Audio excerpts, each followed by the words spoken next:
TWSB. Chapter 11 The Little Visitor. 1. Are you comfortable in there, Your Highness? Vice Captain Elizabeth respectfully asked from outside the confessional. Yes, it is cozy in here. I could hear her laughing at my response. I sat down and looked around. It looked different from the confessional I saw in movies. It is probably to be expected since it is a different religion inside a novel. The area I was in was wide enough for me to sit down and stretch my legs, and the cushion on the seat was soft. The ceiling was high too, so I didn't even need to duck while coming in. We will let the first penitent in soon. Please pull the rope to your left if you need anything or are in danger. We will be stationed outside the temple. Yes, thank you very much. I looked to the left and saw a long rope dangling from the ceiling of the confessional. It had a fancy handle and the color and texture looked so luxurious that it looked like a decorative rope. To my right was a large wooden window connected to the penitent's side. I thought it was a checkered pattern, but upon closer inspection, it seemed to be the downward arrows of the Church of the Almighty God. Click. I soon hear a penitent walking into the other side. I took a sip of the sage tea that Gonal had packed for me in a glass bottle. Calm down, you memorize the process. Hello there, beloved believer. Hello, Your Highness. Huh, I recognize the voice. Benjamin. Yes, it is me. I could see a silhouette that resembled that of a tidy butler through the wooden window. Are you here to confess? Yes, sir. I did not stand in line and used my position as an attendant for some special privileges. Please forgive me. Ha ha ha. I laughed out loud. It was because I knew that Benjamin was not joking. I felt myself not being as tense anymore. My anxiety died down a bit too. I forgive you, Mr. Benjamin. A golden circle, my holy domain, lit up the confessional floor once I gave the divine oracle. I felt that there was an ether reaction on the now forgiven Benjamin's side, but I could not see it properly from my side because of the wooden window. My last confession was 1 year ago. I see. Please tell me what else you would like to confess. It was actually easier than I thought to switch back and forth between regular conversation and divine oracle. I did wonder how to differentiate it at first, but I was able to do it after practicing it a few times, pretending that I was turning the ether faucet off when I was not giving a divine oracle. In case you were curious, my test subject was Gonal. Prince Jesse, I suspected you. I believe that you might have stolen the divine item just because you were placed on the Imperial Guard's list of people to question. I thought that you wouldn't have done it, but I could not get rid of my suspicions and had to get you to swear it to me, Your Highness. Oh yeah, something like that did happen. I completely forgot about it because my life was threatened that same night. I recalled Benjamin's expression as he asked me in the dew-filled garden to be a responsible priest. Please forgive me for the sin of having unnecessary suspicions and insulting an esteemed individual such as yourself with these thoughts. Well, I wasn't that angry even after recalling the incident. Benjamin was a devoted believer of the Church of the Almighty God and, based on what I had heard, asked to transfer from the Romero Palace to the Juliet Palace to serve me. He had asked for a transfer on his faith alone, but a prince who was a bishop got caught up in a major theft incident. I can see why Benjamin would say something like that. The theft just happened to happen right as I passed through the border. I felt a bit wronged, but it was nothing major, although Benjamin seemed to have been facing a lot of guilt for questioning a priest. I am fine. I'm sure the Almighty God will forgive you as well. My voice gently echoed. There was a much stronger ether reaction than earlier on the other side. I still couldn't see it very well. Thank you very much, Your Highness. Benjamin sounded as if a weight had been lifted off his shoulders. It made me smile bitterly, thinking that he must have been struggling with it for a while. Your Highness, this is when you give the penance. Ah, yes, thank you. Oh right, there's that thing.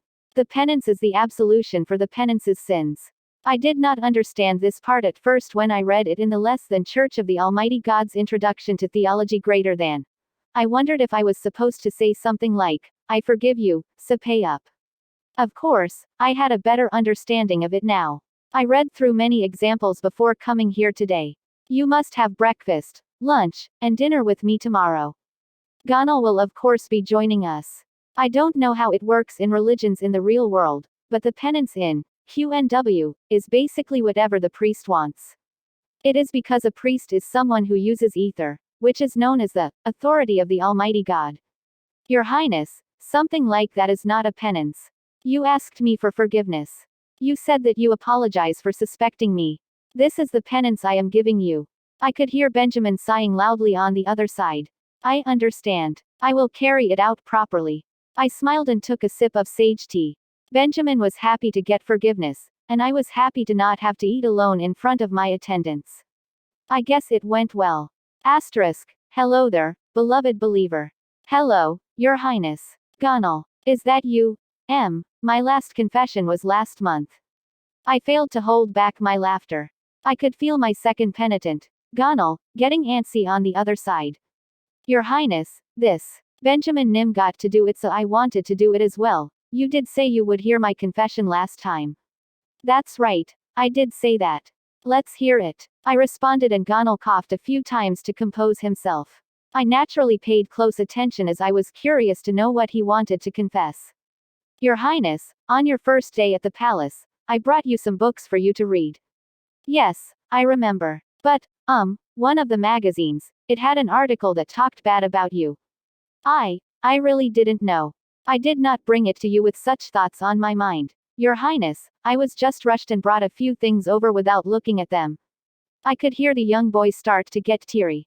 I kind of blanked out thinking about what he could mean. Is he talking about the less than bi-weekly Register greater than, since he said magazine? It talked crap about me.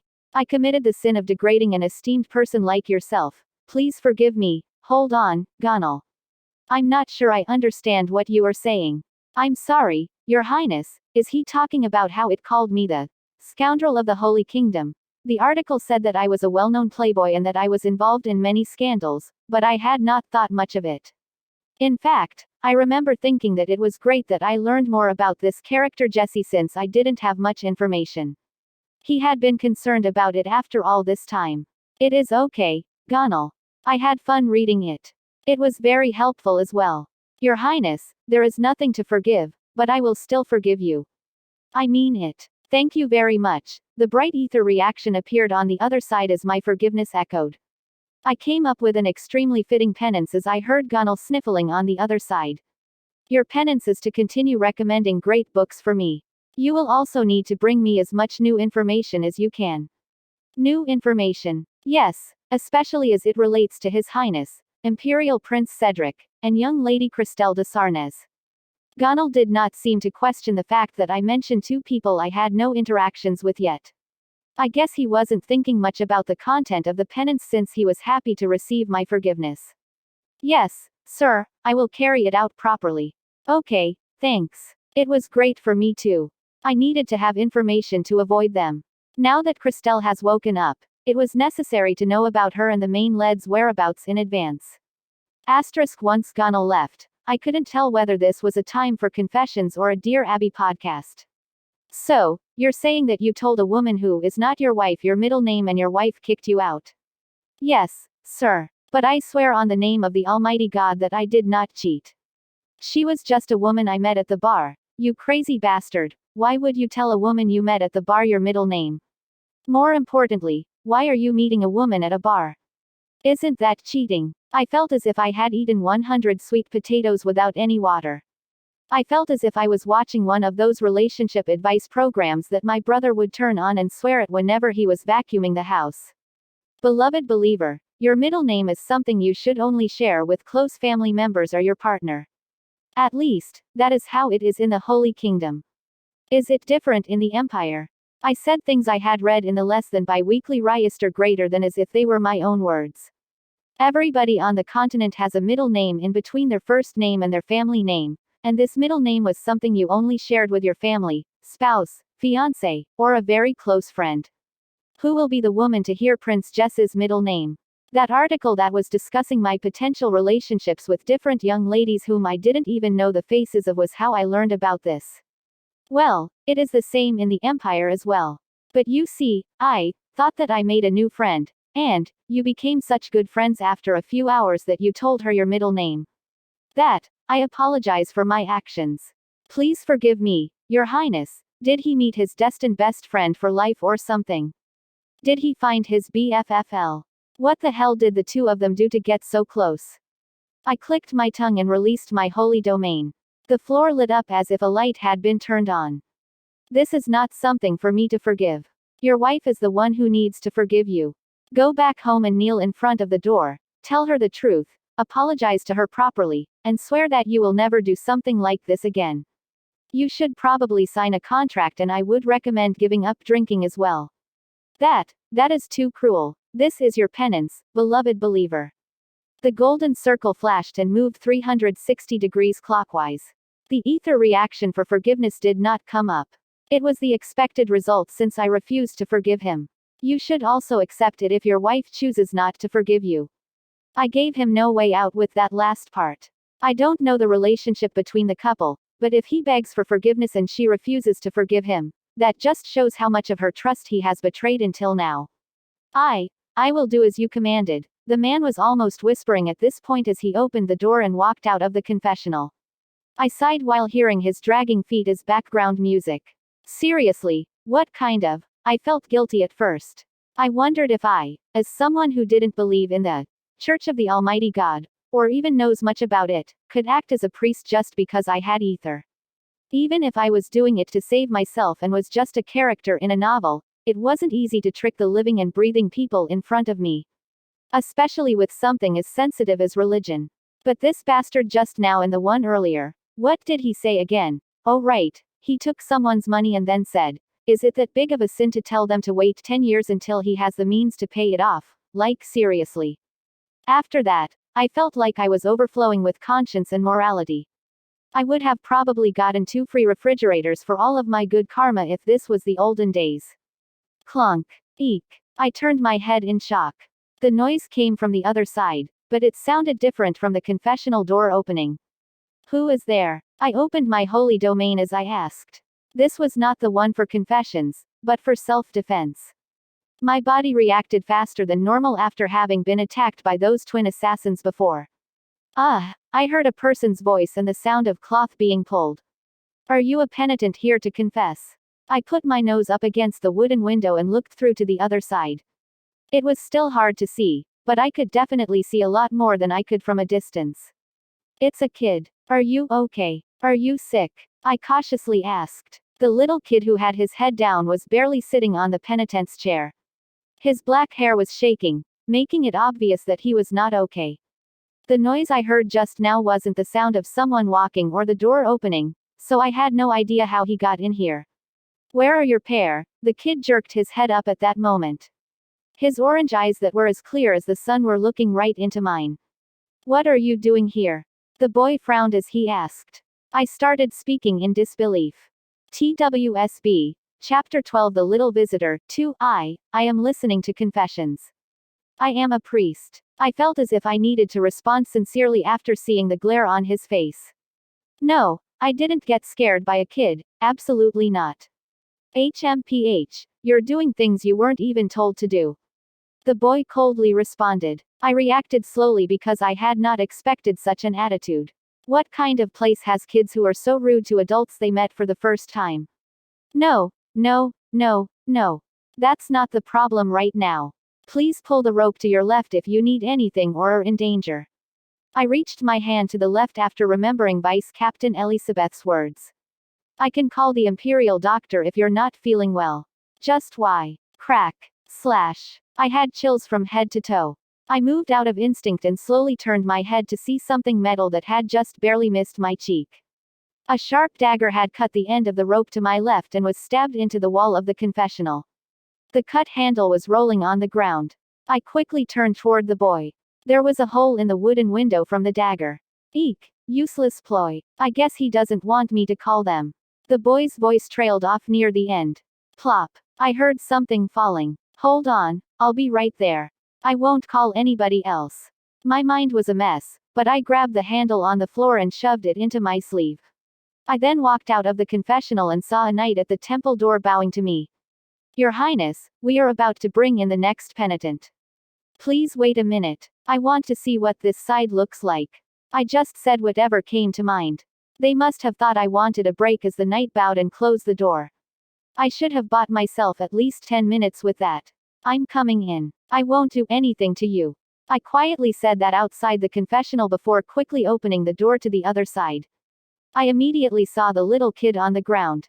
I knelt down and cautiously checked the child's condition. I made sure to close the door behind me as well. Hey buddy, you're sweating a lot. I knew that it wasn't smart to be concerned about a mysterious young boy who seemed to pop in out of nowhere. I couldn't let my guard down around a kid since I was almost killed by two very young punks a few days ago. But still, do you have a fever? He shouldn't be able to harm me if I have my holy domain open. Don't touch me. The boy sharply yelled and smacked my arm away. The child's orange eyes looked as if they were on fire. He seemed to be about 7 years old. The boy was much younger than Gonal and the other attendants. He had a large black robe over him, and the way he was pushing me away even as he was shaking made him resemble a small animal. How did you get in here? How do you plan on leaving? This older brother will help you. Older brother. This little punk just sneered at me, didn't he? I was getting annoyed despite being concerned about him. Fine, this mister will help you. I think your condition will get worse if you stay here. The floor is hard and cold. I quickly responded. I raised my arms above my head so that the boy could see what I am doing before slowly reaching out. The child just stared at me without moving this time. You don't know anything. I guess I've been caught. Can you keep that a secret and not tell other people? I had a bitter smile on my face as I put my hand on his forehead. It really was as hot as a fireball. I guess I should have packed some medicine.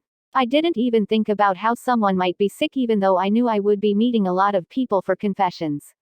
I wondered whether I should ask Benjamin to pack some simple things like aspirin or Pepto-Bismol or whatever they use here as fever reducers or digestive medicine.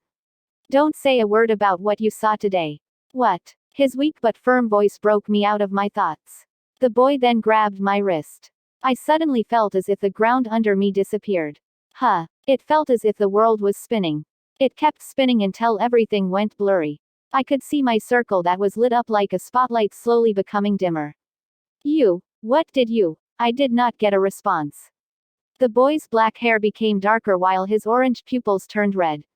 I lost consciousness once my holy domain completely disappeared.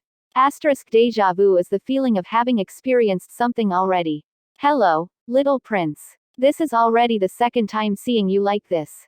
What do they call it when you feel like you've experienced something for the third time? Déjà vu. But you woke up within a day this time. Your divine power must have gotten stronger since the last time.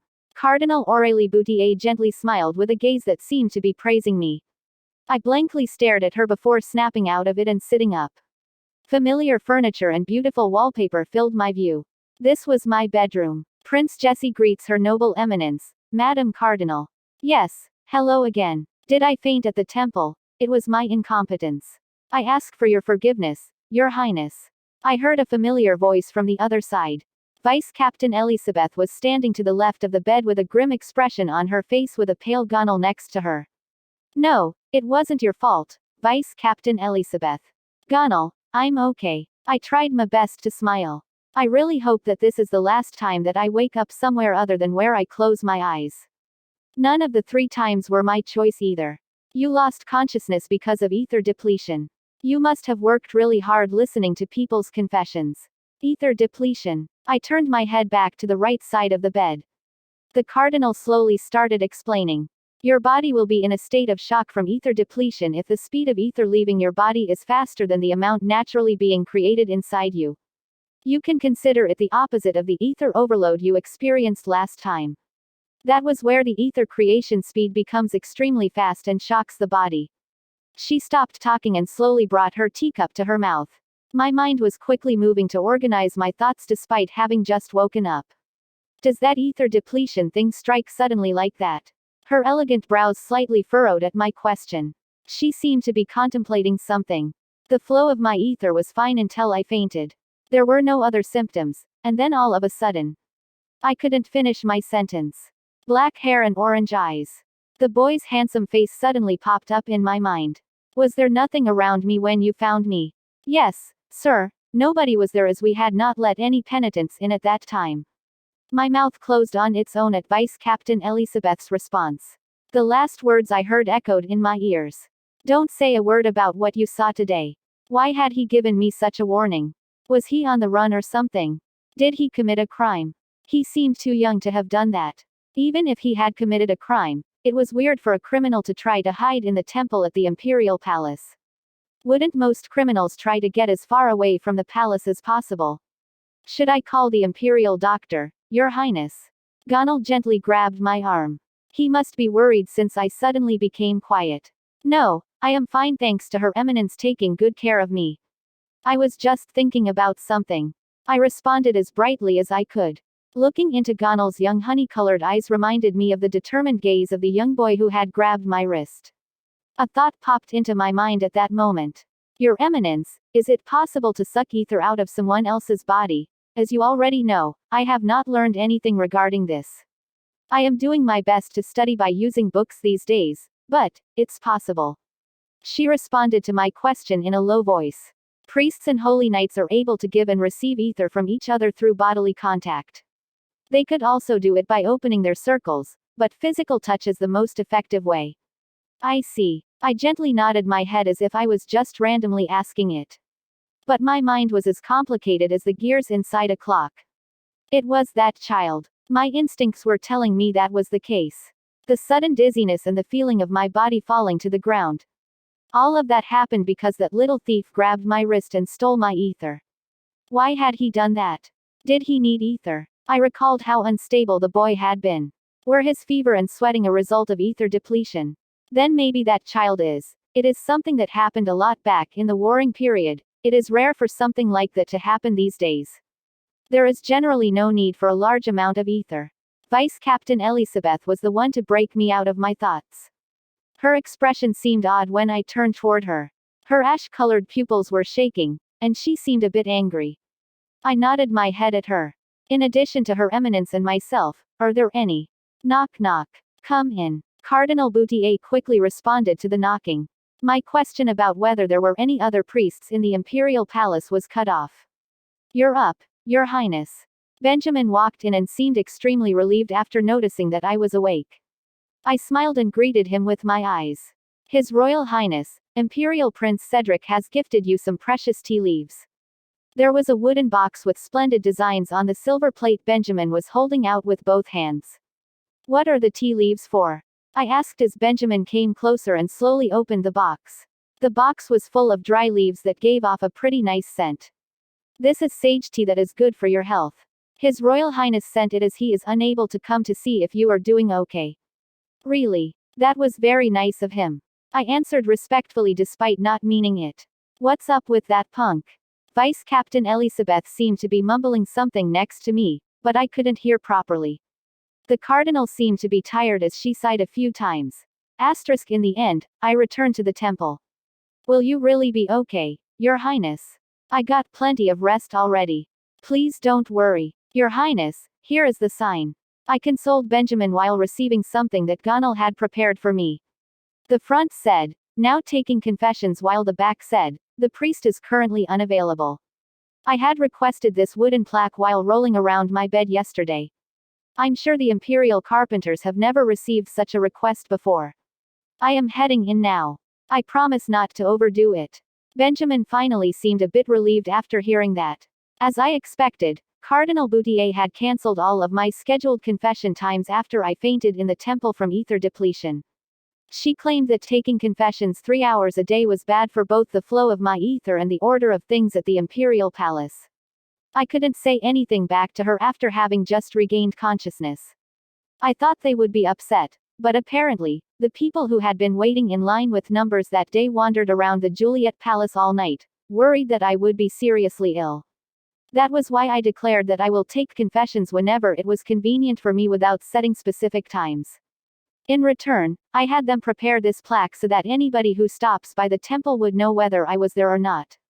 I could not completely stop doing confessions since it was my great excuse for not going to the ball.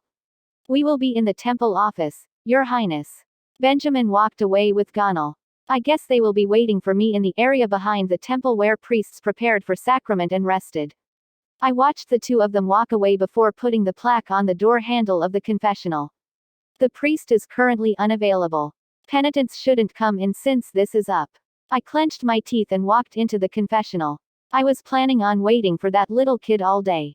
I couldn't do anything about it if he didn't show up, but based on his attitude at the time, It didn't seem to be his first time here. There must be a secret passage he used to get in and out. I shouldn't get hurt if I activate my circle, and I shouldn't faint if I avoid contact with him. I don't know who that kid is, but I can't let a little kid who isn't even tall enough to reach Yunce's hips wander the Imperial Palace in pain. TWSB. Chapter 13 The Little Visitor. 3. This was the difference. My room in Juliet Palace was similar to a central library on a university campus. There were cherry blossoms blooming outside, but I had to study inside while people like Benjamin, Gonal, and the attendants were going in and out and causing white noise similar to my experience in a library. On the other hand, the Imperial Temple's confessional was similar to the premium reading room Yunce used to go to until last year. It is small and dark, but the chair is comfy and there is a partition separating each room. Both that place and here were extremely quiet so that all you could hear was your own breath and the sound of your clothes as you moved. They both make a person really sleepy too. Why is that little punk not showing up? Is he being shy today?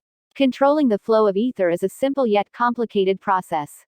The easiest training method is to be able to freely change the size of your circle. Is that so?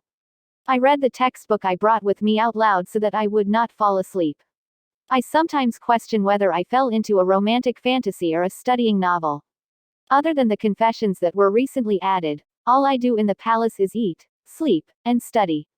It's not that I don't like it. I would rather live my life quietly studying like this for all eternity 1,000 times over getting swept up in a romance that has nothing to do with me and dying in the process. Staying alive will let me hopefully go back home at some point. I looked down at the ground. I could see my circle that was expanded wide enough to reach out of the confessional. I recalled how the cardinal had pressured me by increasing and decreasing the size of her holy domain as she pleased on the first day of my training. I might as well give it a try since I have nothing to do while I wait. I took a deep breath in and then out. I focused and imagined closing the ether faucet about halfway. The holy domain resembled a conscious being as it hesitated for a moment before slowly getting smaller. The inside of the confessional that had been really bright now looked as if a mood light was turned on because the glowing circle became smaller. Oh, it works. I easily succeed again. I tilted my head in confusion. I felt as if everything I tried was pretty easy to do as long as it was related to handling ether. It was the same when I had to fend off the twin assassins and when I took confessions. Is it like this for other priests too? Based on what I heard from Benjamin yesterday, the only priests in the Imperial Palace were Cardinal Boutier and me. I'm the only one who was officially stationed here, while the Cardinal was here as the Empress's partner. That meant that the only priest I could chat with was the Cardinal, but I don't think she's a good person to talk to about this since she's known as a once-in-a-generation type of genius. Well, it is good to have something you are good at. I showed a positive attitude toward this because there was no reason to think negatively about being good at something. I started to get hungry, so I closed the book and opened the picnic basket Benjamin packed for me. Some people might talk crap about how I am using the confessional like my own living room, but I can't help it since I can't focus when I am hungry. Ah, he put them in here. The fever reducer and digestive medicine I asked Gonal for were in a corner of the basket. I couldn't tell what the thing was inside the circular pill bottle, so I opened it and took a sniff. It had the sharp scent of medicinal herbs. This is probably for abrasions. I had food, 2 bottles of tea, and even medicine. Unfortunately, not a single aunt, let alone the child, visited the confessional even after a few hours. I debated staying 30 more minutes and then leaving since it was almost time for dinner. Wow, holy shit. The Callison I ate was too delicious. I couldn't help but admire it out loud. The cracker tastes like fruit. Is there melon inside? I drank a sip of ginkgo leaf tea with it and the way the slightly bitter taste of the tea settled the sweetness in my mouth was almost magical. I took turns eating the cracker and drinking the tea until my gaze headed toward the rope on the left side of the confessional. It wasn't fixed and still looked the same as it did the other day after the boy threw the dagger at it. I stopped eating and looked to the right. I could see the wooden window that had a hole in it. I suddenly became uncomfortable. Why did Vice Captain Elizabeth not say anything when the confessional looks like this? Does she not know about it yet? It was hard to believe that she did not look around after I fainted. She might have thought that I fainted because of health issues or divine power issues, but who knows what could happen to a person while they were alone. As vice captain of the royal guard, there was no way she would not have looked around. Is she not saying anything even though she knows? I flinched at my thought and stiffened up. She pretended not to see blade marks inside the confessional. Why? Knock knock. I jumped in shock at the sudden knocking. It was not coming from the other side. Someone was knocking on the door to my side. Excuse me, is anybody in there? I heard an unfamiliar woman's voice. I debated what to do before opening the door. The woman outside the door seemed to be in her mid to late 30s. She looked shocked and quickly bowed after making eye contact with me. Egu, it is an honor to meet such a respected individual. I did not think that you would really be here, Your Highness, that is okay. But how did you know that I was inside? I definitely put up the sign that said, the priest is currently unavailable, when I came in. I saw this on the ground. I lowered my head following her finger. The circle that I had shrunk earlier had stretched back out and was visible outside the confessional. I guess I couldn't control it because I was distracted because the callison was so delicious. Ah, I see. Yes, ma'am. I am taking confessions. Have you eaten? I felt awkward and just said whatever came to my mind. It is an honor, Your Highness. For you to share food from the imperial family with a lowly woman like me. I will treat it as communion. What was communion again? Oh, it must be related to that ceremony where the priests give food to the believers. I didn't remember what or why the priest gave the food though. I guess I should study more about that as well. I have some tea as well. I handed the woman 3 or 4 calisons and poured some ginkgo leaf tea into a small cup Gonal packed for me. I handed her the cup through the broken wooden window and she quickly grabbed it with both hands. I could see her fingertips shaking. I am honored. I will never forget this moment for the rest of my life. My goodness, please enjoy. I didn't bring it to enjoy on my own anyway. I listened to the woman slowly biting down on the cracker and waited for her confession to start. She wet her lips with the tea and finally started speaking. My last confession was 10 years. No, I think it was 12 years ago. I see, please go on. My husband and I work as mountain keepers of the mountain behind the imperial palace. The job isn't difficult thanks to the grace of Her Majesty. We kill the dangerous-looking animals if they show up, make sure that the trees are not sick, and report any suspicious activities to the imperial guards. Are you talking about the mountain behind Juliet Palace? Yes, sir. I thought about the mountain that was visible past the training ground behind my room. My first thought when I saw it was, there's a mountain here so there will probably be a lot of mosquitoes in the summer. I didn't realize it would have mountain keepers. A few days ago, animals that looked like demonic beasts appeared, so my husband and I scared them away. Demonic beasts appeared. My voice became louder in shock. Wait, it's not like I'm near the Buchan Mountain. I have to even worry about wild animals showing up now. It is not very common. It is a small mountain at the end of a large mountain range, so some follow the mountain range and show up every so often. There is a strong barrier around the imperial palace that keeps the extremely dangerous ones away, and we only get small ones the size of rabbits that are not detected by the barrier. Phew, I quickly sighed in relief. I would feel wrong dying while in the middle of someone else's romance, but I also didn't want to die after being bitten by a wild hog. Anyway, after that happened, these little monsters would run away, but then they keep coming back. They somehow didn't get eaten by other animals, but those little beasts continuing to show up was on my mind, so I lit a fire to scare them away a few days ago. I read about it in a book. Demonic beasts can have all sorts of abilities, but they are scared of water and fire, so they can be hunted easily using that to our advantage. I have forgotten about them since they haven't shown up since then. But I was chatting with the carpenters in the palace today when I heard that they might be divine beasts instead. Divine beasts. I remembered the random line written about them in the book about demonic beasts. Whenever divine beasts appear, a person with divine power leads them to a divine item. It was something like that. It didn't have any pictures of what a divine beast looks like, so I thought it was just a myth or something.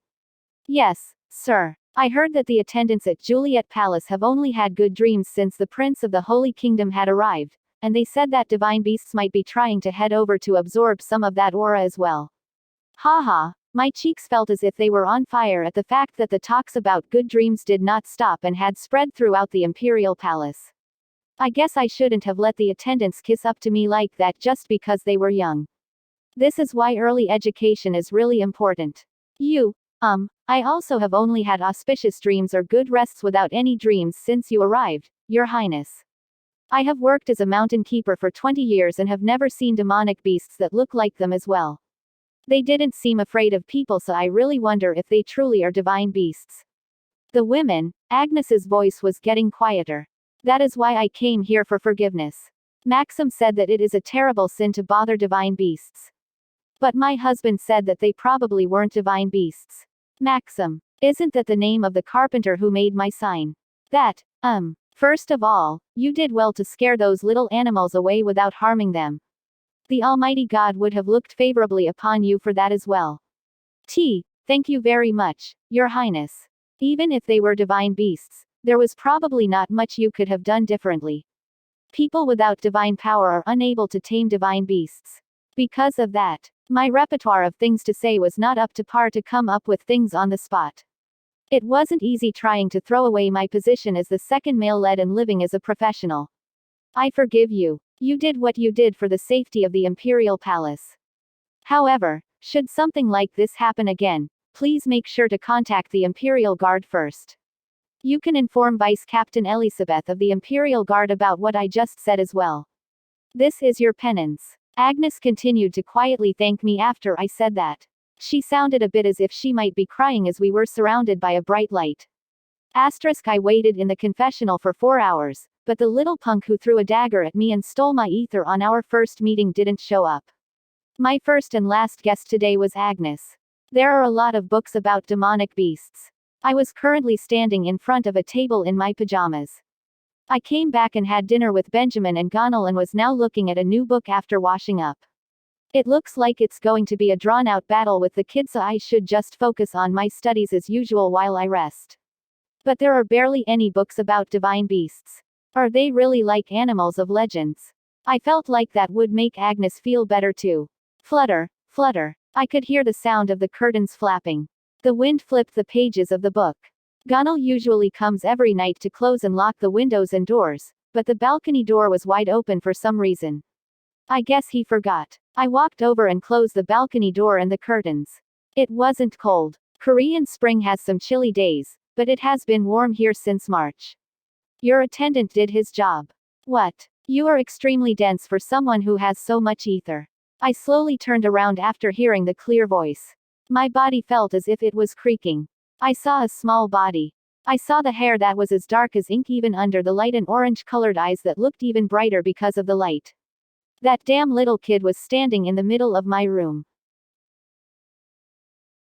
TWSB. Chapter 14. The Little Visitor. For you. I activated my circle as soon as I started talking. The golden circle made the room even brighter. The young boy was quietly looking at the holy domain under his feet. How did you get in here? I checked on the punk's condition as I asked. He looked much better than the other day. He had some cold sweats on his forehead and his breathing was a bit short, but he didn't look as if he would fall to the ground like last time. Did you come to steal ether again? The boy raised his head and made eye contact with me. He had a haughty gaze. I don't remember stealing it. Taking it without asking me is stealing it. The child snorted. I kept my guard up but thought that he would be quite the troublemaker since his attitude was already so crappy. Did you do something wrong? Are you on the run? The young boy quietly observed me before sighing and walking over to sit down at the table. His movements seemed so natural that it felt as if this was his room and not my room. Use your circle to release your ether. Is he ordering me around? Why should I? Do you want to faint again? Ho! I was at a loss for words because I couldn't believe how pompous this kid was being. He sat down as if the seat was his and didn't avoid my gaze even as I stared at him. He seemed so calm, even though he was pretty much threatening me. I should probably respond strongly as well. You should answer my questions. Otherwise, I will tie you down with my divine oracle and call the attendants. Your condition is not good right now. You should be respectful if you came here for ether. I sternly responded. The boy slightly frowned. Yunce was generally a good kid, but she used to throw tantrums around when she was 5 or 6 years old, like most kids that age do, to make us give her what she wanted. Children will only get worse if you give in to them during those times. I tried ignoring her and calming her down, but the most effective method was to make her follow the rules. If you want something, ask respectfully. Then I will hear you out. That is our rule. I am allowed everywhere in the imperial palace. The boy finally opened his mouth. That must be his answer for my, "How did you get in here?" question from earlier. It wasn't a satisfactory answer, but I slowly released ether through my circle as if I was giving him a reward. I didn't know what to imagine to do it, but I tried controlling it by imagining myself slowly releasing a ball of yarn. It must have been effective, as the boy's scowl slowly released. I am not a criminal, nor am I on the run. I let out even more ether. I imagined myself undoing the ball of yarn for about 4 rounds. Then I won't be in harm's way for helping you. I guarantee it. Would you look at this punk? The little punk seriously answered my half-joking statement. I naturally did not believe him. Someone who had nothing to hide would not sneak into the Imperial Temple confessional like that or barge into a prince's room through the balcony. But he didn't seem like your typical thief or troublemaker since he seems to know the layout of the palace very well. I guess you're a noble or a part of the royal family. The boy shut his mouth like a clam. His orange pupils gave off a stubborn light. Ah, I remember not getting a response from Yunce even when my brother came home whenever she looked like this. I shook my head and chose a different question. Imperial Prince Cedric was an only child and the only royals currently residing in the Imperial Palace were the Empress and the Imperial Prince, so this kid was probably not a part of that family. Cristelle, the main character of QNW, did not have a younger brother this age either. At least I avoided 2 troublesome sources. Are you a priest as well? No. The boy immediately responded to my question. This was unexpected. Only priests and holy knights were able to give and receive ether. I was told that the power to control ether, divine power, was generally something only priests and holy knights had. Then you are saying that you are a holy knight. Why are you reading a book about demonic beasts and divine beasts? The child sharply cut me off. His gaze looked fierce as he looked through the books on the table. He sure gave off a lot of force for someone so tiny. I haven't read it yet. Apparently demonic beasts appeared in the rear mountain and someone thought they might be divine beasts, so I became curious.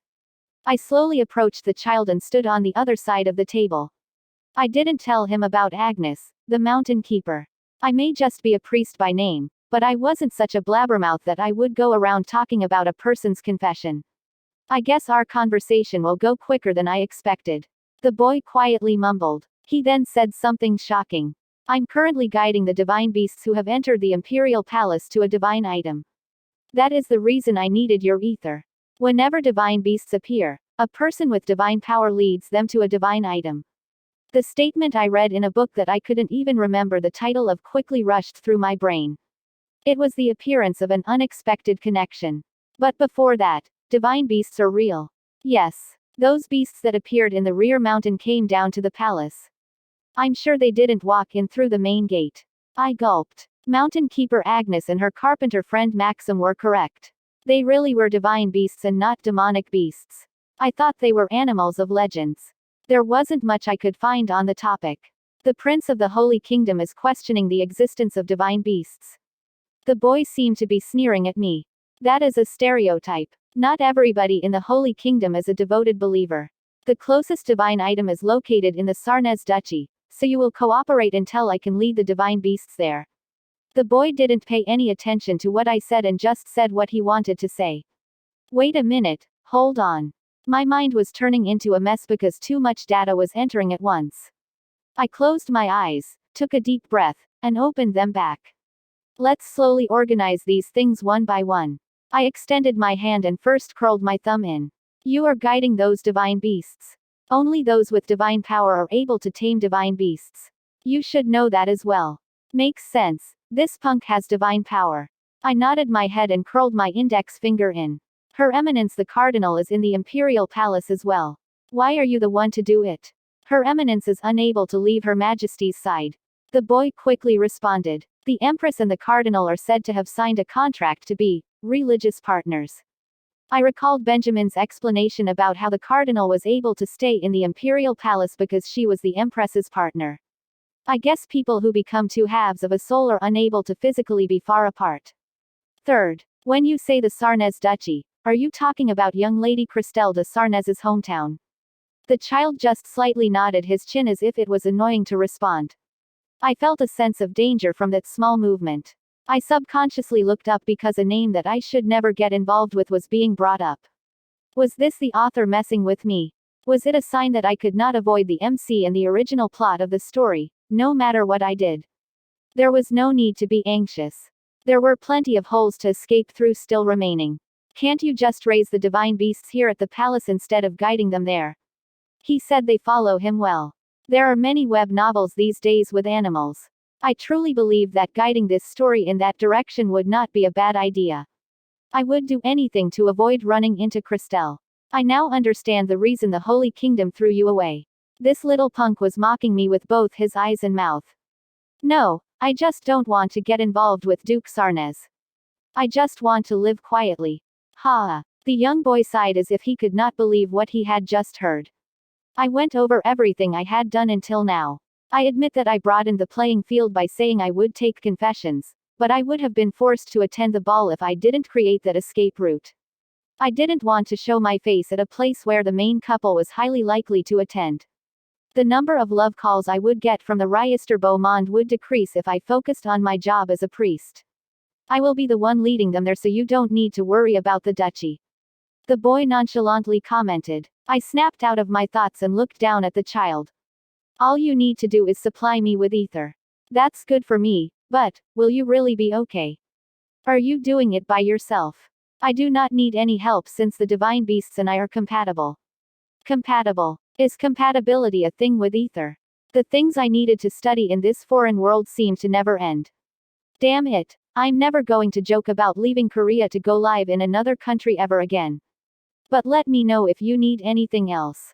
Your condition seems to get really bad when you have ether depletion. Does it take that much ether to guide the divine beasts? I slowly put my hand on my boy's forehead that was no longer sweating. He didn't have a fever.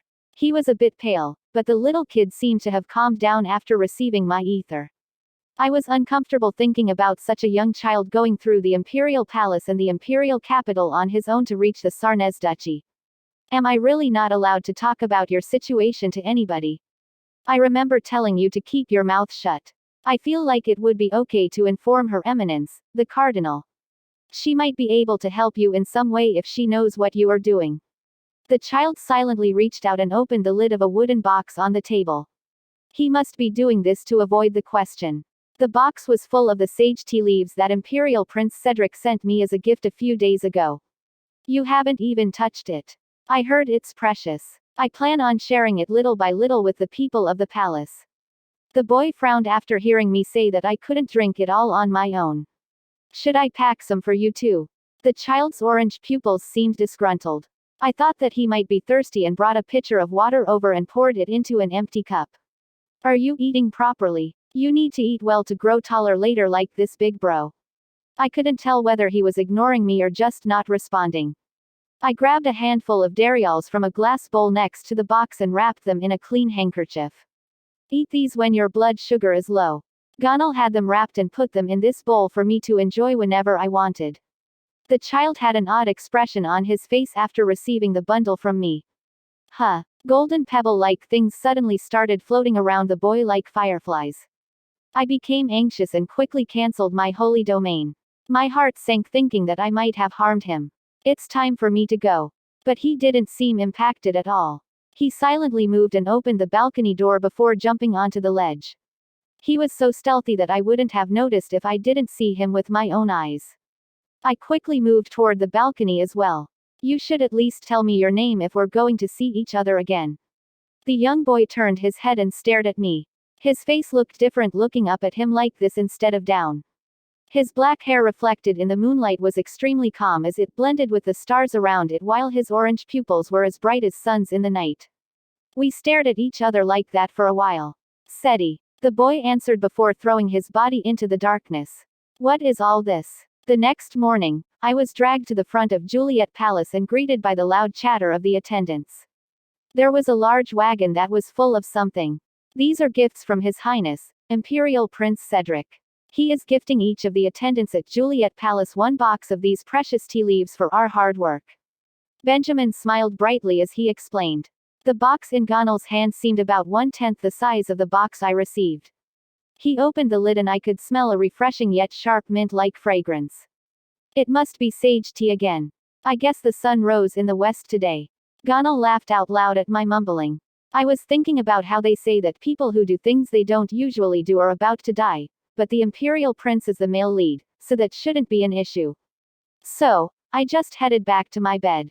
But it was nice to see all of them gathered together, chatting happily, and smiling. TWSB, Chapter 15. The Duke's family is suspicious. 1. Cedric Ryester. See what happens if you break my sword again.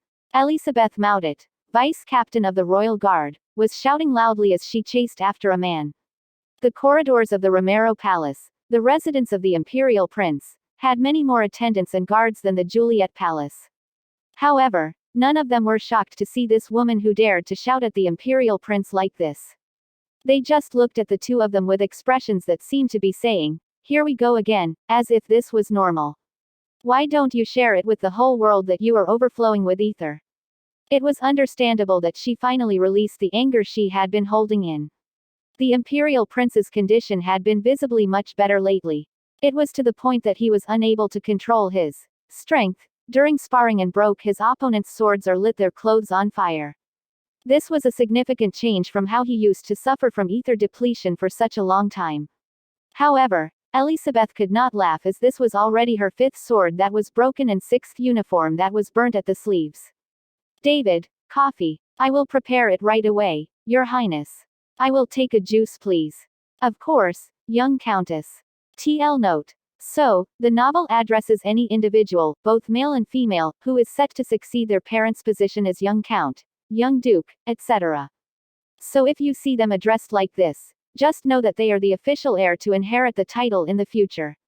The Imperial Prince called his attendant, David Capison, to ask for coffee instead of responding to his close friend's grumbling. Elizabeth had quickly ordered something as well. Cedric would never give her a proper apology or a response, so she might as well get a refreshing and delicious juice out of it. The two of them sat down comfortably inside the Imperial Prince's office. Prince Jesse asked me a question yesterday. He asked if I knew about the wooden window in the confessional being broken. Apparently, the cord was cut too. Elizabeth instantly gulped down half of the pineapple juice that Capison brought her. She took off her jacket and wiped her forehead and neck that were full of sweat from the sparring. Her short olive-colored hair that was usually tidy was a tangled mess right now, but neither she nor the Imperial Prince cared about it. I made up an excuse about how I thought it was already like that because it was an old temple and that we were planning on asking for it to be renovated. You know I suck at lying, right? I'm sure it was visible on my face, but Prince Jesse just let it go. Her gray pupils glared at the Imperial Prince with annoyance. The man was still stoic. I don't want to lie to His Highness again. Be careful. Prince Jesse was a very good person who always gave a listening ear for others, unlike the rumors she had heard. She couldn't believe that her friend threw a dagger and threatened the prince, who would have listened to him without any issue. She knew that this guy had quite the temper, but she didn't think that he would be unable to control himself in that state as well. Why don't you just tell him the truth?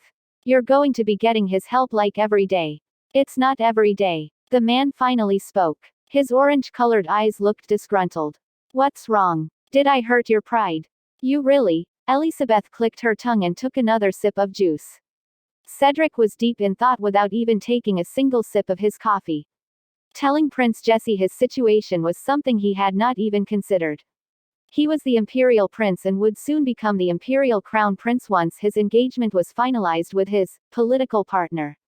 He could not share his condition, something that was a big secret in the Empire, with a diplomatic hostage. It didn't matter that the prince had his life threatened by the Holy Kingdom and that he was pretty much alone here in the Empire. However, something is weird about the duchy. What are you talking about? Elizabeth put her cup down on the table.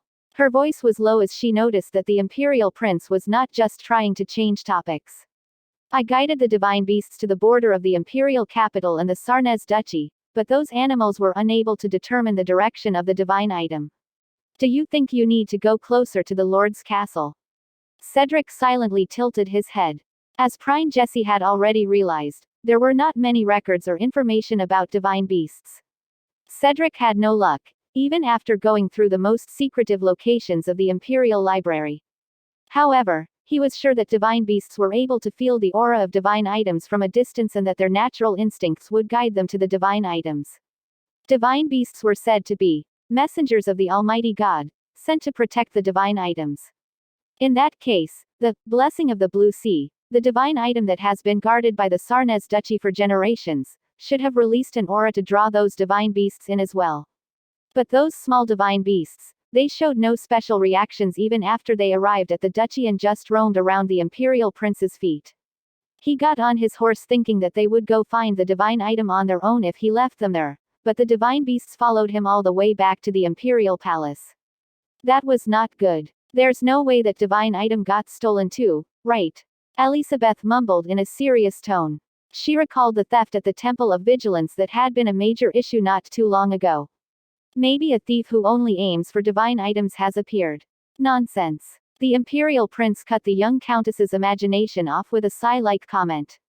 He felt as if he would have to do as she said and take the divine beasts closer to the Sarnez Lord's castle. These divine beasts might be stupider than he thought and need to be right in front of the divine item to do their part. The potential of the divine item disappearing was just speculation. No, it better be just speculation. I need that divine item.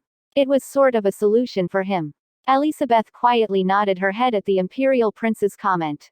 His engagement to young Lady Sarnez would be helpful to Cedric in many ways. This was especially true because the family's divine item was to be given to him as a wedding gift. The blessing of the Blue Sea was said to be the optimal treasure to handle his chronic ether depletion and his power that he could not control. But doesn't it feel nice to use divine power? I heard that it feels like you are unhindered. It's supposed to give you a sense of freedom. Cedric snorted. It would be a lie to say that he didn't like his ability that he was able to enjoy for the first time after receiving the prince's ether. But he was not going to increase the number of annoying things he needed to do in order to maintain it. His power was just a petty trick that would disappear once he married Cristelle de Sarnez. The imperial prince called his attendant again. He handed his now cold coffee and asked for sage tea instead. Thank you very much for the meal. Eat as much as you want. I told the chef to keep it coming. I chuckled modestly. I confirmed that Cardinal Boutier picked up her fork before picking mine up. TL note. It's respectful, especially in Korean tradition, that the oldest person at the table starts the meal. The luncheon menu was magnificent. I didn't know it was such a good thing to be taught by someone very high up in status. Rolling around the office floor as if I was sweeping, it was all worth it for this. I can send a message to the Vatican if you wish to meet a holy knight. The cardinal sliced a well-roasted asparagus as she spoke. I raised my head while chewing on a piece of duck meat. I know that child was a holy knight as well, but I'm sure you did not have a nice conversation with him. That child she was talking about was Peter, one of the assassin twins who tried to kill me. TL note. It was changed from Pierre to Peter because there is an actual Pierre in the future. Past chapters should have all been changed to Peter as well. Sinky was a priest while Peter was a holy knight. I had asked her about holy knights around the end of our lesson, so this must be a continuation of that. Yes, ma'am. But I was still able to tell what that punk's ability was. It should be air. That's right. She responded. I recalled the information I learned a few moments ago. Unlike priests who hold ether, the authority of the Almighty God, in its purest form, holy knights had ether in one of 4 forms to use it. I had pretty much anticipated it from when she said 4 forms, but the author of QNW split the holy knight's ether forms into water, fire, air, and earth. The inspiration must have come from the 4 elements theory. Peter tried to suffocate me, so that bastard's ability was air, for sure. There is no need to do that, Your Eminence. I'm sure I'll run into a holy knight sooner or later in my life. Yes, that is true. The cardinal smiled brightly and turned toward her plate. I dipped a piece of bread in my moules marinera's sauce as I finished my thought. Holy knights only have one attribute of ether until they die, and the amount of ether that is consumed varies depending on the person's abilities. I naturally thought about the little kid who showed up in my room last night. Seti had been silent when I asked him if he was a priest or holy knight. Do holy knights or priests have a lot of reasons to use their divine power until they reach ether depletion? It is rare for priests. The cardinal sternly responded. Priests will generally never run out of ether unless they use their healing powers excessively. I see. I guess you are an exception. Ha ha ha, that wasn't me using it excessively, that was someone's kid stealing it from me. But holy knights are different. The existence of the ether itself in its special form eats away at the divine power, and it taxes their divine power once more when they release it out of their body. It's very taxing because holy knights frequently use their abilities to protect priests. The cardinal's eyebrows sunk a little. Her smile seemed a bit awkward. The reason that holy knights and priests move around in pairs is for a stable supply of ether. Basically, she was saying that the efficiency went down. Priests like me were fine because we used pure ether, but holy knights used ether in other forms like water or fire, so they needed much more resources. Your Eminence, I've learned that holy knights are only born in the Holy Kingdom. I asked her another question. This was the reason I didn't think that Seti was a holy knight. This was the heart of the Raister Empire, far, far away from the Holy Kingdom. I don't know how it actually is, but that was what I read in books. Priests may make their first cry anywhere on the continent. It is because the Almighty God looks over all humans. However, holy knights only open their eyes on the land of the Lord. It is because they must protect the Almighty God with their lives. The cardinal finished the statement for me in almost a whisper. Her eyes looked extremely mysterious as we made eye contact. Knock knock. Come in. I blankly looked into her eyes for a bit before I snapped out of it. I turned toward the door to see the cardinal's attendant walking into the dining area. Please forgive me for interrupting you during your meal, Your Eminence. Your Highness. It's okay. Did something happen? Her Majesty has sent out the invitations for the spring ball. I wished to deliver it right away as it was an imperial message. I see, I guess it is already time for that to come. Thank you. Ah, it's finally here. I wasn't going to be there, but my heart couldn't help but beat wildly. I was surprised that they knew that I was at the Empress Palace and sent my invitation here as well. The attendant put my invitation on a silver plate and approached me while the cardinal was opening her invitation. This is your invitation, Your Highness. Here is also a message from Lady Sarnez. TL. It says wife of Duke, but I just went with Lady over Duchess because there are actually a lot of female nobles in this novel, like young Countess Maudet. Cristelle and any other daughters will have young in front of them for young lady versus lady like Mama Sarnez here. Excuse me. I questioned my ears as I looked at the Empress's crest that was stamped in a cherry-colored sealing wax.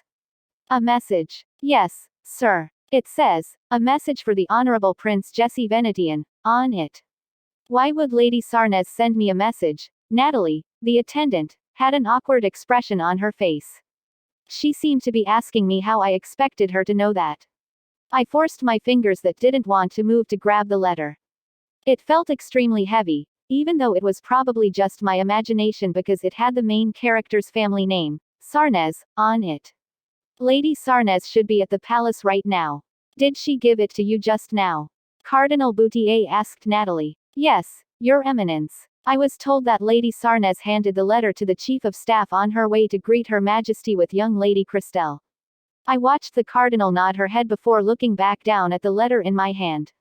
Her signature, Lady Isabelle de Sarnez, was very visible. I couldn't feign ignorance or dodge it because it was marked directly for me. The thing that I was more worried about was Cristelle's existence. I even got a bit scared knowing that she was at the same place as me right now and that I could run into her in this Empress Palace. I wonder what this is about. I opened the neatly folded letter. I really hope this is just a greeting. TWSB. Chapter 16. The Duke's family is suspicious, too. What a beautiful day we are having. Isn't it a great day for a walk? The Cardinal, Aurélie Boutier, leisurely asked. There was no response. She did not come to the hill behind the Romero Palace to enjoy a picnic with her lovely godson. But there was no reason not to enjoy it after coming all the way out here. She looked toward the Imperial Prince, who was protecting her as he walked next to her. The two of them were walking without any attendants with them. Even the gardeners were away because they knew that this was the Imperial Prince's usual walk time. This way, Your Eminence. The young boy, who finally spoke after a long time, guided her to a secluded section of the vast hill. The shrubs that were as tall as the cardinal were all neatly trimmed here. It seemed like a great place to hide something. Who else knows that it is here? Her Majesty knows about it. I've also informed Capucin about it. That's amazing. I can't believe only 4 people still know about it. You will understand once you see it, Your Eminence. The cardinal's beige-colored eyes sparkled with curiosity under her monocle. She was already a middle-aged woman, but this would be her first time seeing a divine beast. The cardinals of the Holy Kingdom and bishops from the countryside had talked about the ones they had seen, but that was all. It was because there were no divine items for the divine beasts to roam around and protect here in the imperial palace. There were only 4 divine items throughout the empire's vast territory. Godmother Nim, please step back for a moment. Cedric asked in a low voice. The cardinal took about 2 steps back without any questions. The imperial prince confirmed that things were quiet before taking the black glove off his left hand. Snap. He snapped his fingers and a radiant orange flame appeared at the tip of his fingers. Aurélie Boutier quietly gasped. This child's ability was extremely beautiful, no matter how many times she saw it. She knew that he didn't feel the same way, but she believed that this was a blessing and not a curse. She had believed that for a very long time. Crackle. Cedric swung his arm in a specific manner. The flame that was the size of a flower fanned out like a giant leaf and descended to the ground. Shah. The red flame touched the fresh spring grass and started glowing gold. The cardinal observed this with interest. This was not a regular reaction. Instead of scorching the green grass black, the fire was creating yellow chunks resembling forsythias in the air. The things that had been asleep reacted to the imperial prince's ether and floated up. Squeal. One of the chunks made a noise that did not suit its majestic title of divine beast. The cardinal looked toward the imperial prince with confusion. Cedric quietly received her gaze. Growl. Seti. The second chunk made a similar noise as well. The anxious cardinal called the imperial prince by his childhood nickname. Godmother, they don't bite. No, not that. Aurélie Boutier watched the holy divine beasts descending in front of her with an anxious expression on her face. The 2 chunks stopped glowing before they slowly changed to look like animals. The light faded, and their appearance became clear. Screech. Whimper. Their 4 legs were black, but their bodies were russet. Their tails that seemed to be the perfect length for their short frames were very chubby. The tips of their noses and their ears were white as if they were dipped in sugar powder and their eyes were black as if 2 black beans were placed on their faces. They looked extremely fluffy and cute. My goodness. She had not expected them to look like dragons nor griffins, but this was too unexpected. The 2 stuffed animals, no, the 2 divine beasts, seemed happy to see Cedric, despite his waking them up from their slumber, and roamed around him in circles. Dirt marks started appearing on the young man's sleek black boots. I didn't know they would be such lovely children. The cardinal crouched down to get closer to the animals. She had never seen animals like this, despite roaming the empire from corner to corner with the empress when they were younger. She gasped in disbelief. The little punks that suddenly appeared in the hill behind the Romero Palace and shocked the imperial prince. The animals that were scared of the imperial prince's flame but still followed him around. These earth attribute divine beasts that were said to create flowers and vines as they pleased. She never expected them to be such cute little creatures. Are you going to try taking them to the Sarnez Lord's castle tonight? That is what Elisabeth told me. The cardinal raised her head as she asked. She noticed the imperial prince looked extremely tense. There was a dark shadow on his handsome face. One of them is missing. What? Her face that had finally looked calm again, changed once more. The smallest of the 3 was not visible. Cedric Ryester raised his eyes that were shaking chaotically and observed the building in front of him. The Juliet Palace looked as peaceful as always. So, it is saying that she really wants to meet with me, I asked to confirm. Benjamin nodded his head. He was reading the letter from Lady Isabel de Sarnez that I received while eating with the cardinal. I was so concerned about the letter that I was hiding in my room without even going to hear confessions. There is nothing that sticks out in the text, Your Highness. It asks how you are doing and that she wishes to chat in private with you when you are free. That is all. I lightly sighed. That was what I read as well, but I had shown it to Benjamin just in case there was some secret code between the Ryester nobility or something. Maybe the words didn't really mean what they said, but thankfully, that did not seem to be the case. I wonder why she wants to meet with me all of a sudden. None of the other nobles sent me anything like this. Gonal, who was standing next to Benjamin, shook his head with his eyes opened wide. Your Highness, there are numerous unofficial letters that have been sent to you. However, Her Majesty, Gonal. Benjamin sternly cut him off. The young boy quickly realized his mistake and shut up. I guess the Empress has been intercepting the letters I have been receiving from the nobles. I ask for your forgiveness, Your Highness.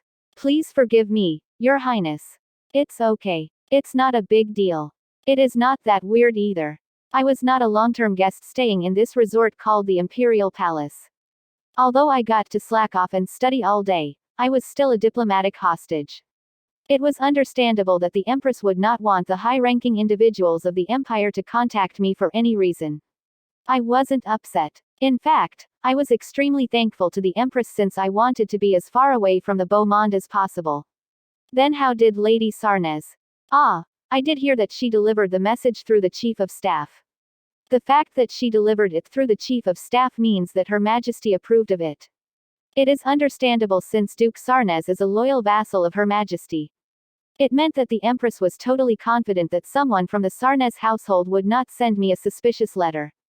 The fact that young Lady Cristelle de Sarnez and Imperial Prince Cedric would be engaged was something I knew about long before I transmigrated into this body. I remembered it clearly because Yuns always said that I would have broken off the engagement a long time ago, over and over. Nothing has been officially announced yet, but I'm sure that the discussions are happening under the surface. The Empress's relationship with the Duke has always been good, and she trusted the family a lot since she was willing to marry her son off to his daughter. Then I guess I can just ignore this. I pushed the letter to a corner of the table. I don't need to think about it if it isn't anything important. If Lady Sarnez asks for an audience with me, Benjamin, could you please prevent it even if Her Majesty won't stop it? I hope that you can say that I am sick or something. Your Highness, I don't want to get involved with an amazing household like the Sarnez Duchy. I just want to live quietly, just as I mentioned to you on the first day. I smiled and Benjamin opened and closed his mouth without being able to say anything in disbelief.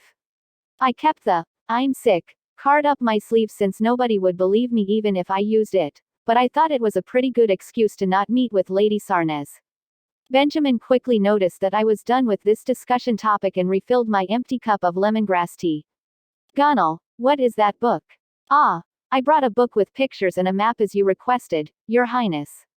The young boy smiled brightly and walked toward me. His aqua blue hair resembled the spring sky outside the balcony. It looks really heavy. Thank you for bringing it here for me. Hee, it was nothing, Your Highness. I took the book and placed a large piece of clefautus in the young boy's hand. I opened the book after seeing Gonal take a bite, and there was a large map on the first page. It's a map of the divine items in the Empire. Yes, I was curious. There was that theft at the temple last time as well. I quickly answered Benjamin's curiosity-filled statement. Well, I was half speaking the truth. I did want to know where the Temple of Vigilance, where the divine item was stolen from, was located. But the reason I asked for this book today was because I wanted to see how far that kid said he would be traveling with the divine beasts. He said that it was fine, but it would be weird not to be worried about such a young kid roaming around on his own late at night. The Sarnez territory is right next to the imperial capital. Yes, sir, the Sarnez territory is right outside the imperial capital's western border. The Lord's castle is a bit farther away, though. Benjamin explained it to me. The imperial capital and the Sarnez territory were similar to Seoul and Bucheon. I then looked at the beautiful picture above the word, Sarnez. This must be the divine item being protected by the Sarnez Duchy. That is correct. That is the blessing of the Blue Sea. How long would it take to get to the Sarnez territory on a horse? If you start from the Imperial Palace, you should be able to get there within 2 hours at maximum. I put my finger on the map and drew a straight line from the imperial capital to the Sarnez territory. This thing called memory was quite interesting. The only thing that I remembered from the cover art of Less Than I Quit My Job and Ended Up as a Noble Young Lady in Another World greater than when I was writing everything down in my notebook on the first day was the appearances of the two main characters. I couldn't remember their clothes or accessories that well. That was the case, but I remembered something after seeing the blue jewel that was embroidered in blue threads on the page. I recalled the imperial prince who was holding a large sapphire necklace in his left hand while his right hand was around Cristelle's waist. Cristelle was reaching toward the necklace in his hand as well. There was no need to question it. The fact that a jewel that was important enough to show up in the cover art was the divine item that the duchy was protecting with its honor was not weird. It would be beautiful if it was turned into a necklace. I quietly mumbled. Screech. Was that a bird just now? I blankly added on after hearing an unexpected noise. The weird noise had come from the balcony that was left wide open to get some spring breeze. I had all sorts of thoughts on my mind. I wondered if I would see one of those large bugs that were said to exist in Western countries since there was a mountain right behind us. Your Highness, please take a look. Gonal, who was the first to go out onto the balcony, called me over in a somewhat excited voice. Benjamin, who had been right behind Gonal, stopped in shock after seeing something. I gulped and got up from my seat. I guess it wasn't something that would harm me since they didn't tell me to stay here. What is it? I walked past Benjamin, who was standing as stiff as a board, and noticed some vines crawling up the balcony. Ho! I felt as if I was watching some sort of nature documentary. It was as if I was watching a time-lapse video of vines growing. Small palm-shaped leaves quickly started to grow as well. And a little after that, screech. A small animal that climbed up the vines valiantly screeched as if it was announcing its arrival. It was a red panda. This crazy novel. TWSB. Chapter 17. The Duke's family is suspicious. 3. Squeal. Red. Is it a demonic beast? I was about to mumble, why is a red panda here, but kept my mouth shut after hearing Gonal's question. The atmosphere was a bit odd since even Benjamin, who usually doesn't get flustered by anything, seemed shocked. It was as if, I've never seen an animal that looks like this before. They were reacting as if red pandas did not exist in this world. Squee. The red panda made a cute little noise and moved toward me. I released my holy domain out of reflex. The large circle of golden light warmly surrounded Benjamin, Gonal, and me. Please don't move. Yes, Your Highness. I picked up a bottle of water on the table as well. I was planning on spraying the water if needed, since I read that demonic beasts were weak against fire and water. But is this really a demonic beast? Or red pandas demonic beasts in QNW? Screech. The red panda stood on its hind legs after noticing my holy domain. It then waved its front paws around like arms and got closer, as if it was threatening us. Its maroon face, the 2 white circles on its cheek, and its eyebrows all looked vicious. Holy moly, my heart started to hurt. It's so cute. My mouth subconsciously let out the words on my mind. The red panda entered into the circle without any fear. The little cutie thoroughly inspected and sniffed the holy domain that was lighting up the ground and started pressing down on the designs with its paws. As it did that, I heard what sounded like the wind pushing down the blades of grass before every spot the little cutie stepped on started growing weeds and wildflowers. My goodness, oh almighty God, thank you very much, Gonal gasped. Benjamin seemed to be praying. I finally realized that this red panda was not a demonic beast. I observed the balcony again and noticed large vines that had grown all the way up into the ledge. Prue the red panda made it to the center of the circle and looked up at me. It stood on its hind legs again, as if it had met a bitter enemy or an extremely delicious-looking prey. It seemed to have trouble balancing on its hind legs as it placed its front paws on my knee and opened its mouth. I could only chuckle as it looked as if it was smiling. It seemed to be signaling me to feed it. This little guy seems to be a divine beast. Gonal closed his eyes and started praying after I said that. I slowly placed the bottle of water back on the table and picked up a slice of orange on a plate. I knelt down and let it sniff it first, and the red panda put the whole piece in its small snout and chewed on it for a while. You eat so well. Would you like some more, Prue? I reached out my other hand and cautiously patted its forehead. It did not resist at all. The way it seemed to be working so hard to chew on the second slice of orange I gave it made it extremely cute. It doesn't seem to have any intentions of attacking. It isn't shy around people. Maybe it is because it is a divine beast. Well, it's actually just a really cute red panda to me. I smiled and booped the tip of its nose. Holy knights and divine beasts were the only ones capable of using water, fire, air, or earth abilities. Mages and demonic beasts were unable to use the 4 holy powers. It must be an earth attribute divine beast since it was able to make grass and flowers grow at will. I was sure this was one of the 3 divine beasts that Seti said that he was hiding in the palace and letting them sleep during the day. Why did it wake up at this time? I wonder where the other 2 are. Your Highness, you are truly an esteemed individual. Benjamin said that while I was lost in my thoughts. I felt awkward, since all I had done was feed something to a wild animal. If the ether a priest has is noble and plentiful, its aura spreads out to give the people around the priest good dreams and health. We have experienced that because of you already, Your Highness. But we never expected that you would also draw a divine beast here. My jaw dropped at Benjamin's comments. I was shocked at the fact that their talks about having good dreams was not just buttering me up. It took me too long to see that he seemed to be tearing up. I was a human dream catcher. I see.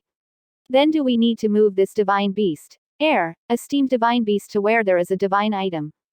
Gonal quickly asked. There weren't many files on divine beasts, but everybody seemed to know that you need to lead a divine beast to a divine item should they ever appear. Then someone with divine power needs to do it, but Her Eminence, the Cardinal, cannot leave Her Majesty's side. I also cannot move about as I please. I quickly responded. Based on where it appeared and its abilities, I was certain that this red panda was one of the divine beasts that Seti was taking care of. It wasn't that I trusted that little kid 100%, but I had promised to temporarily cooperate with him to resolve this divine beast issue. I couldn't let myself send this little animal out of the Imperial Palace without chatting with him first. Something might have happened to Seti, which caused him to lose one of the red pandas. Grr. No, it's okay. It must have felt my concern as the red panda growled. I carefully touched its triangular ears that looked like mountain peaks with snow because of the white tips. Should I give you some ether too? The black and round red panda's eyes sparkled with curiosity. I slowly moved and didn't take my eyes off of it to make sure that the little guy was following me. I sat down and quickly decreased the size of my circle, which surprised the red panda and made it stiffen up. It's so freaking cute. It looks like it hasn't eaten for a while and it might be a part of a pack. So I will take care of it for today. Please don't say anything to Her Majesty. I was surprised to see Benjamin nod his head so easily. Maybe he wanted to spend some more time with a divine beast as well, since seeing one was like a once-in-a-lifetime opportunity.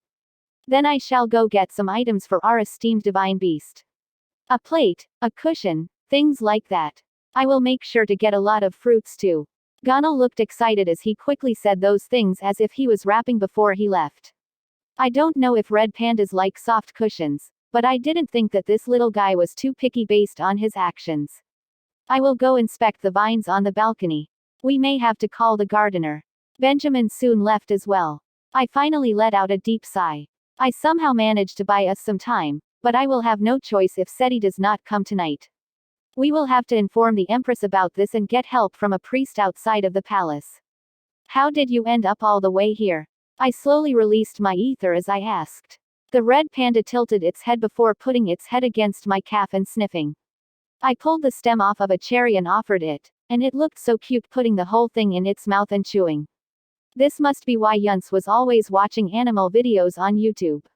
I don't think this guy was in the novel. Yuns would have appealed to my brother and I a long time ago if a cutie like this appeared in the original. Less than I quit my job and ended up as a noble young lady in another world greater than. Furthermore, there was no way that only the MC and the male lead would have been on the cover image. The rule of the web novel world is that any lovely pets in the series must be on the cover. I don't think that the author would have wasted a great ace like a red panda. Knock knock. I heard some knocks at that moment. I put a slice of apple in the red panda's mouth as I answered. Come in. Your Highness, Vice Captain Elisabeth is here. Benjamin opened the door as he announced her arrival in an awkward voice.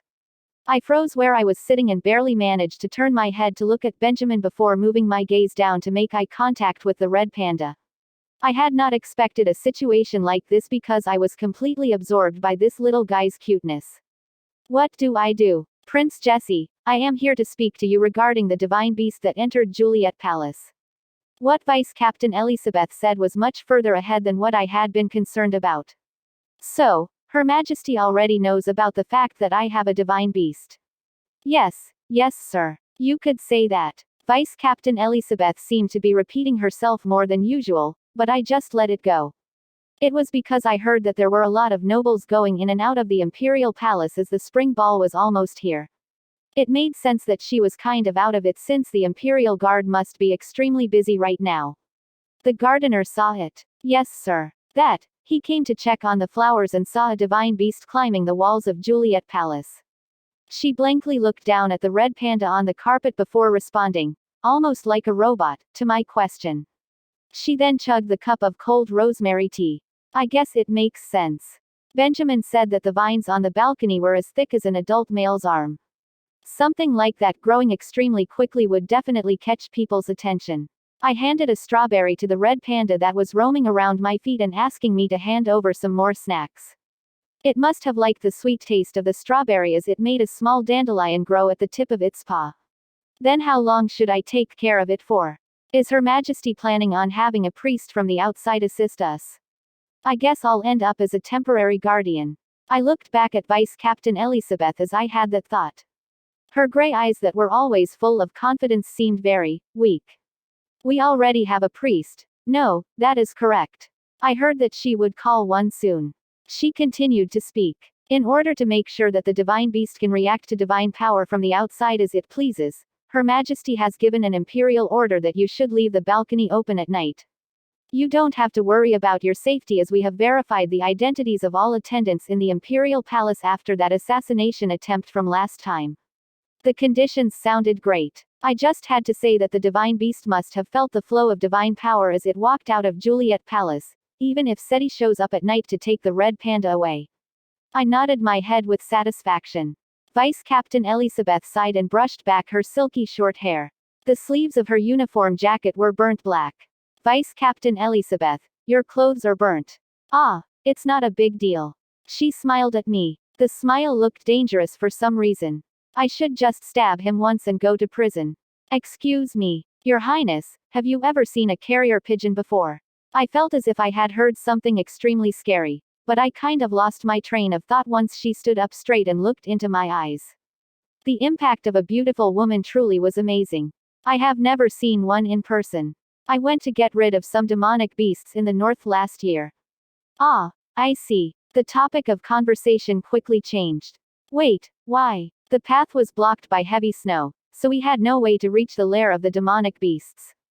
But our schedule would have been seriously delayed if we changed directions. We chose to force our way through because the damage to the north had been serious already. I both shouted at and consoled my subordinates to get rid of the snow, and I had the following thought as I looked up at the sky at that time. I really hate this. I would rather be that carrier pigeon deliver the news about the snow removal. Every word she said pulled at my heartstrings. As someone who had served as a soldier in the Korean army, I knew how loathsome that trash that fell from the sky could be. But now that I've been a carrier pigeon, I feel like I would rather be a snow-removing successor of a count's family. I felt so bad for her. Her work at the Imperial Palace was so demanding and difficult that she would rather be plowing through snow. Something like that shouldn't happen. Vice Captain Elizabeth, you are an amazing Vice Captain of the Royal Guard.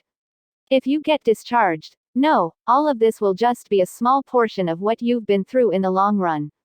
You'll be joking about this over drinks in the future. She smiled and picked up her teacup after I told her to cheer up. I will toast to that, Your Highness. TWSB. Chapter 18. The Duke's family is suspicious. 4. You're going to go into the Sarnez Lord's castle today, right? The young boy silently nodded his head at my question. SETI, who barged into my room silently as he had done the first time, was glaring at the red panda roaming around the top of the oak cabinet. I slowly released my ether to the young boy using my circle as I asked more questions. Won't it be bad if you get caught? What should I think if you don't come again starting tomorrow? That made SETI finally look toward me. His orange-colored eyes were shining confidently. I will have no reason to see you again starting tomorrow if the divine beasts detect the divine item at the Lord's castle. And I'm asking if that will be easy. I nagged him a little. This kid didn't seem to fear getting caught by Duke Sarnez's soldiers or attacked and killed while getting close to the Lord's castle. To be more specific, he was acting as if he knew that something like that would not happen. Her Majesty said that she would request a priest to come. Vice Captain Elizabeth told me about it. Can't you just ask that person to do it? That's how the vice captain of the Royal Guard explained it to you. The young boy scrunched his eyes. I chose my words carefully, as it felt as if I was being interrogated. I asked if that was the plan and she said yes. Cedric snorted. I looked toward the red panda on top of the cabinet instead of saying anything else, since the young boy did not say anything and seemed just as stubborn to proceed with his plan. I offered it a piece of a peeled grapefruit, and the little guy's nose twitched before it slowly came down to the carpet. Squeal. Good. The tail of the red panda looked as fluffy as a corn dog as it approached me. The red panda sniffed the grapefruit before putting the whole thing in its mouth and started chewing. It seemed to like the slightly sour taste. I couldn't help but laugh as it made a coxcomb the size of a finger grow underneath its paws. What the hell did you do to it? Seti asked me that question while I was laughing at the red panda. I did not understand what he meant and could only make eye contact with him. His eyes that were visible underneath his thick charcoal black eyebrows seemed a bit anxious. Divine beasts do not eat food. They should be satisfied with ether. Ah, is that so? I don't know. I offered it some and it ate it. I answered honestly. I looked back down at the little divine beast and it was just focused on the grapefruit without being interested in our conversation at all. I'm sure not all divine beasts are the same. This guy seems to like eating. Maybe that is why it was awake in the middle of the day while the others were sleeping. What other reason could there be aside from hunger when it was the only one to wake up despite being sealed by ether the same way as the others?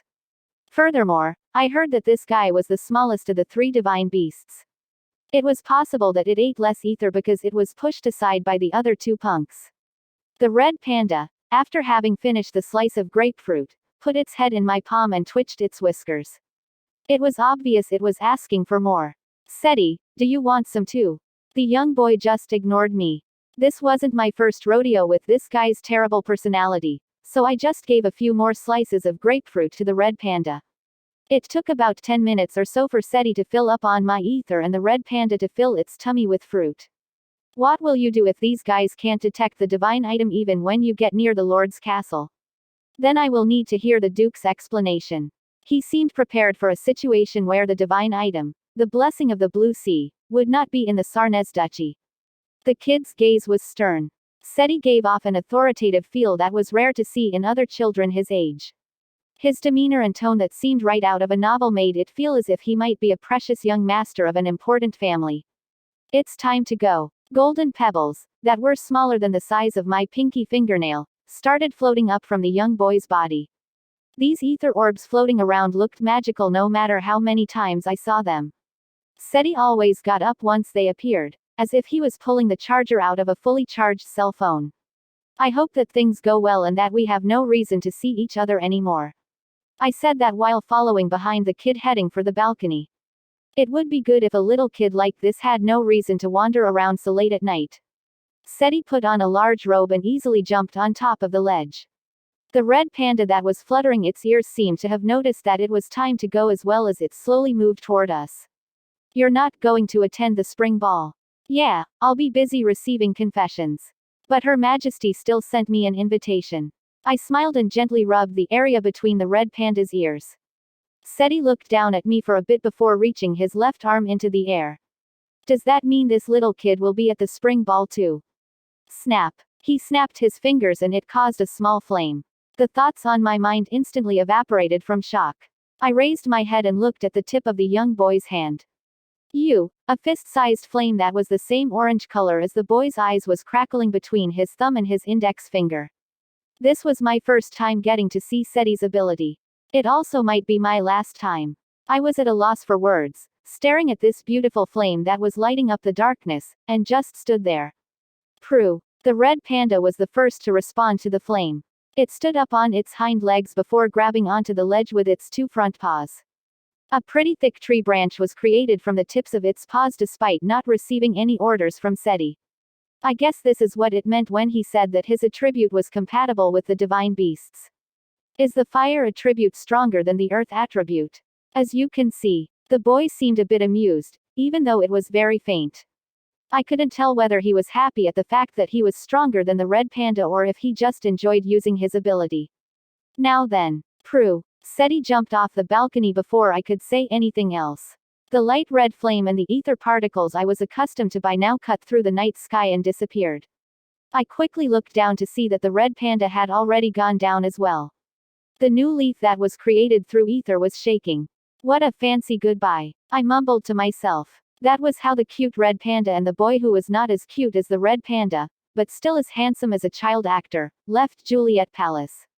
Asterisk 4 days later. I headed out of the Empress Palace with Gonal escorting me to find Benjamin waiting for me. Your Highness. Lady Isabel de Sarnez officially requested an audience with you while you were away. Really? I stopped in the middle of climbing onto the carriage. I had lessons with Cardinal Aurélie Boutier as usual this morning. She, who ran me ragged while claiming that learning through experience is better than through theory, must have felt pity for me as she treated me to a luxurious feast after the lesson. Lady Sarnez must have requested an audience while I was dealing with that carrot and the stick from the cardinal. What did you tell her? She said that she would like to speak with you this afternoon, so I responded that it was difficult because your schedule was full. I was unable to say that you were ill because there are many people who knew that you came to the Empress Palace. I'm sorry. That is okay. That was a wise choice. I waved my hand. He must have come up with a better excuse since anybody would be able to tell that saying that the prince who looked fine on his way to learn from the cardinal suddenly got sick was a lie. Gonal pouted. It would not have been weird to reject her without a reason, Your Highness. How rude of her to request an audience with you the day she asks. Just let it go, Gonal. I don't plan on meeting with her anyway. I kept that part to myself as I smiled. I did find it a bit odd since I thought that her letter that mentioned meeting with me was just a greeting. We will head to the temple now, Your Highness. The carriage coachman bowed and informed me of our destination before he closed the carriage door. I nodded my head and looked out the window. The afternoon sun was quite bright. The vast Empress Palace was extremely beautiful, with the flowers and trees filling up the area. I could tell that everybody was busy preparing for the spring ball that would happen in 2 days. Everybody I saw on my way to the temple seemed very busy. Some people who were carrying furniture wrapped in white cloth put it down and bowed once they saw our carriage. As I silently responded to them, do you think it won't come anymore? I turned toward Gonal who sounded a bit upset. His honey-colored eyes were sulking. The esteemed divine beast. Probably. Nothing has happened for a few days. I responded to him. Seti and the red panda had not shown up since they left my room a few days ago. I thought that they must have safely arrived at the blessing of the blue sea. It's a good thing. It is good for divine beasts to be around a divine item. Benjamin and Gonal nodded at the same time. I chuckled as I remembered how disappointed both of them had been after I told them that the divine beast had left the palace in the middle of the night. I heard that people who help and look after divine beasts receive good luck and the power to cast out curses. I'm sure you will receive such blessings as well, Your Highness. Haha, just hearing that already makes me happy. The corners of my mouth curled up even more after hearing Benjamin's comment. I wonder if I will be able to safely go back home if I receive good luck. I couldn't help but have such a thought. The gerberas have already bloomed. The gardeners must have worked really hard. Benjamin pointed out the window. I looked around confused since I didn't really know flower names, and he was nice enough to point them out for me. I could see the orange flowers that resembled flames. That little punk should be fine, right? We've arrived at the temple, Your Highness. Gonal's voice snapped me out of my thoughts. The carriage stopped and the coachman quickly opened the door. Then we will wait in the priest's office, Your Highness. Good luck, Your Highness. Gonal smiled brightly while handing me a picnic basket. He recovered very quickly after sulking that the divine beast hadn't come back. I waved to the two of them and opened the door to the confessional before walking in. I put the plaque saying, "Now taking confessions," and then sat down on the comfy chair. Everything was silent now. It made me think that this was my new job.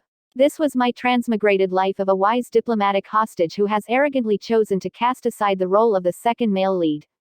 They still haven't fixed it. I scoffed while looking at the rope to my left that still had the end cut off and the wooden window that still had a hole. It was understandable that they didn't have any time to fix up the temple since the spring ball was almost here. Screech, I heard an eerie noise at that moment. It was not the sound of the main door or the priest's office door opening. I could hear someone walking over from the back side of the temple. My instincts made me hold my breath. Tap, tap, Tap. I could hear steps that were moving not too fast and not too slow. I frowned while hearing the person walking over from the back of the temple without any hesitation in their step. Who would walk in here through the back door? The faces of Benjamin, Gonal, Vice Captain Elizabeth, the Cardinal, and the guards guarding the entrance all floated through my mind. But it didn't seem to be any of them. Tap. I got the chills. The footsteps had stopped right in front of the confessional I was inside. The moment I stopped hesitating and released my circle. Click. I became completely flustered. The door to the other side opened and I saw a shadow walk into the seat of the penitent. I felt extremely embarrassed. Welcome, beloved believer. When was your last confession? That was why I went on the offensive and started talking first. I was trying to make it seem as if I released my holy domain, not because I was scared, but for the confession. I am not here to confess. A woman's clear voice echoed through the confessional. I felt my heart thump for some reason. It was an extremely charming voice that everybody would admit sounded good. I heard that my mother's request for an audience had been rejected. I came here to personally ask you to please change your mind. I could see the woman taking the robe off of her head. The entire world seemed to be moving in slow motion. I finally detested the Imperial Palace's carpenters who had not fixed this place up. The side of her face was visible through the hole in the wooden window. Her beautiful and wavy pink hair, her blue-gray eyes that were sparkling brightly, it was Cristelle de Sarnez. TWSB, Chapter 19. Why are you coming out of there? 1. Your Highness. What is going on? Where had things gone wrong? I apologize for coming to the confessional to see you like this. I had no choice as I was trying to avoid people's gazes. Something had ended up wrong. Something had ended up very wrong. Things would not end up like this if that was not the case. Did I make a mistake? When? I don't have much time, so I will just give a short explanation of my mother's situation. My body was fine, but I felt as if the world was spinning. My heart was beating wildly and my palms were sweaty at the thought that I finally met her. No, I was not feeling love at first sight. Are you young lady Cristelle de Sarnez? Excuse me. Yes, Your Highness. I was in such a rush that I forgot to even introduce myself. Please excuse me. My name is Cristelle Olivier de Sarnez. That glimmer of hope that it might not be her crumbled in front of my eyes. Of course, everything that made up Cristelle as a person made it almost impossible for it to be someone else. The main character truly was the main character. I could tell that she was a beautiful woman, even in this dark confessional, because of her flushed cheeks and long inner eyelashes, and her figure had a way of drawing people's eyes toward it as well. Overall, she looked quite similar to the girl on the cover art of Less Than I Quit My Job and ended up as a noble young lady in another world greater than but different as well. First difference was the large eyes looking at me. They were not the bright sky-colored pupils I remembered, but blue-gray in color that gave her a more intelligent and serious feel. Wait a minute, hold on. She doesn't seem intelligent at all. Young lady Cristelle, is Olivier your middle name by change? Ah, Hull. TL. Hull is a Korean slang for when a person is shocked. It remains Hull because of the sentence that comes next. She let out a Korean phrase that would not exist in this world. I clenched my teeth to maintain my poker face. She must not be too adept at the rules of this world because it hasn't been long since she transmigrated into this body. I will pretend that I did not hear it, as your middle name is something you should only share with people important to you. Thank you very much. I kind of mumbled while clenching my teeth and she brushed her hair back with her hand and sighed as she responded. It seemed as if both of us were finding this to be quite difficult. Why the heck do I need to know the main character's middle name already? Isn't this moving too quickly? This situation was too painful for me since I had no plans whatsoever for anything to progress between us. Please leave if you are not here to confess. I will pretend that this meeting never happened. I firmed my resolve and looked forward. I cannot be nice to her. In the novel, Jessie Venetian, unlike Imperial Prince Cedric, was always nice and warm to Cristelle. That was the reason Yunce said screw the Imperial Prince and supported Jessie, and also the reason Cristelle's heart was shaken by the second male lead multiple times. That meant that I had to do the opposite. I wondered who in the world would want to be hated by someone, but apparently I was that person. I needed to be hated by her in order to not be involved in that crazy love triangle. I needed to do that to survive. Your Highness, I just need a moment of your time. You see, my family, I do not wish to hear it. My mother wishes to confess. However, she wishes to do it privately and not in the temple. It is because, I guess I have no choice. I will call the guards. Please wait a moment. Splash. I heard the sound of water. I looked toward the picnic basket to my left out of reflex. The glass bottle filled with peppermint tea did not show any signs of movement. I got the chills. Splash, splash. The sound was coming from the right, from the area past the wooden window to my right. I turned my head very slowly. My body seemed to be creaking like the Tin Man when he wasn't oiled properly. It is because of this. There was an orb of water the size of an apple floating on top of Cristelle's small hand. The water inside the sphere that made me think of her eyes was causing small waves as it moved. I could only blankly stare for a bit. I had no idea about how to understand what I was looking at and the current progression of things. What? The divine item that my family has been protecting, the blessing of the blue sea, does not exist anymore. My eyes opened wide. Too many things were slamming into my mind at that moment. The blessing of the blue sea, the Sarnez duchy, the divine beasts, and the little boy with the orange-colored eyes. What do you mean by that? It's exactly as I mentioned. The blessing of the blue sea does not exist anymore because it was absorbed into my body. My mind couldn't process it quickly despite hearing the explanation. I opened and closed my mouth without being able to say anything. Something like that was not possible. The blessing of the blue sea was an item that appeared on the cover art of QNW. It was a blue jewel that resembled a sapphire. That divine item that seemed as if it would play an important role between Cristelle and the Imperial Prince. The fact that that divine item disappeared from the beginning of this story was hard to accept. However, splash, this sphere that was spinning on top of Cristelle's palm, as if it was mocking me, was definitely a water attribute power. And, as described in its name, the blessing of the blue sea was a water attribute divine item. Cristelle is using ether. I never heard Yuns mention anything about Cristelle using superpowers. This story was the typical cliché of a girl who is with a guy because of a political marriage and turns from hating him to becoming his lover. That would be the one-sentence description of the QNW story. At least that should have been the story. It is probably better to go ask Her Eminence, Cardinal Boutier, for an attendance instead of with me. That was the most logical answer I could come up with right now. I couldn't come up with any solution to this problem. Going to see Her Eminence would be seen as a political move. At least, that is what my mother thinks. She wishes to confess to you, Your Highness, as someone who has come from the Holy Kingdom, so that she could confess without holding anything back even subconsciously. Young Lady Cristelle, there is a story about the divine item that disappeared from the Temple of Vigilance as well. What did you say? Clunk. I heard the dull thud of the main door opening. The real penitents seemed to be coming in. Cristelle flinched and pulled her robe over her head again. She clenched her hand into a fist and the water orb instantly disappeared. As the bell rings to announce 9 p.m. at the spring ball in 2 days, please come to the farthest right balcony of Strouder Palace. Please, I beg of you, Prince Jesse. She quickly left the confessional without even waiting for my response. Everything she said was making me anxious. The moment I debated whether I should stop Cristelle or not, re-up. Ah fuck. I heard the sound of something ripping before I heard her quietly swear. She must have stepped on her dress and ripped it. She is cute and easily adapts to any situation, but is slightly clumsy. Her personality seemed to be exactly the same as the one Yuns liked. Ho! I heard some quick footsteps and felt her disappearing to the back of the temple as I blanked out over this giant tsunami that struck me head on. I then heard the cautious steps of the penitents from the direction of the main entrance. I tried my best to calm my mind that was going wild. What the hell is going on right now?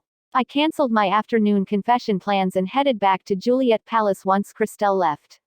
I finally used the "I'm sick" excuse in order to organize my thoughts. I wasn't saving it to use it like this. Damn it, Lady Isabelle de Sarnez is young Lady Cristelle's stepmother. Duke Simone de Sarnez remarried after his wife passed away. Benjamin explained while standing in front of the table. I already knew this, but I motioned to him with my gaze to continue. Gonal was the one who continued. Lady Sarnez does not participate in the beau monde much and rarely leaves the duchy.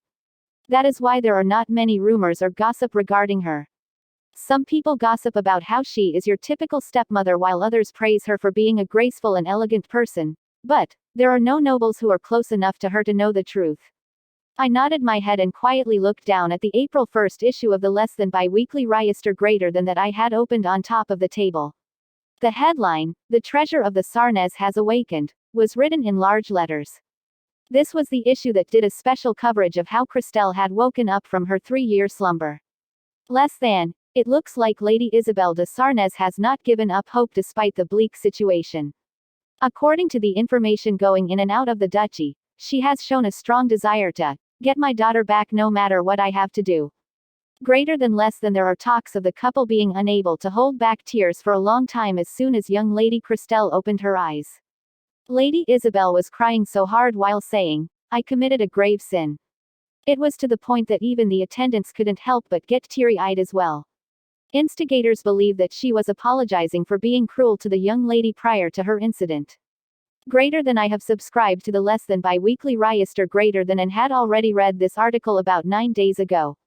But every sentence looked different after that almost heart attack-inducing meeting with Cristelle. Lady Sarnez claimed that, "I will get my daughter back no matter what I have to do." The divine item, the blessing of the blue sea, has disappeared. Cristelle has woken up. She talked about how she has committed a grave sin. It seemed like I was forcing things a bit, but this kind of image popped up as I put the pieces of the puzzle together. This might not be the order of events, but this seemed to be the most likely, based on what I knew right now. Basically, Lady Sarnez used the treasure of the family to save her daughter who looked as if she would never wake up. Putting aside the question of how she did it, she made her daughter's body absorb the divine item. Cristelle then woke up from her unexplainable slumber and was able to use the attribute of the divine item as ether. If I was right about all of this, then why would Lady Sarnez wish to confess to me? I guess using a divine item for personal reasons would be a grave sin. Gonal's eyes opened wide after hearing my sudden question. They looked like they would pop if I gently tapped on them. Wouldn't that be the case? Divine items are treasures that the Almighty God has personally bestowed down to the continent. Are there laws about how to punish such people? I do not believe there is. However, Benjamin's voice became lower after taking over. The people of the families guarding the divine items, they all have a lot of pride whether they are in the Empire or in the Holy Kingdom. They believe that they are in the forefront of the Almighty God's will. They are all people who would put their lives on the line to protect the divine item from people pursuing them for their personal greed. So they will probably riot if someone used a divine item for personal reasons. I believe so. But I believe that the Almighty God would send His will down first even if nobody steps up. I kept thinking about what Benjamin just said. In such a situation, I could see why Lady Sarnez would wish to receive forgiveness from a religious figure. There were too many pieces so I wasn't too confident, but it at least seemed true that the blessing of the blue sea has disappeared and I had proof of that. Those divine beasts, where would they have gone if they didn't go to the Sarnez Duchy?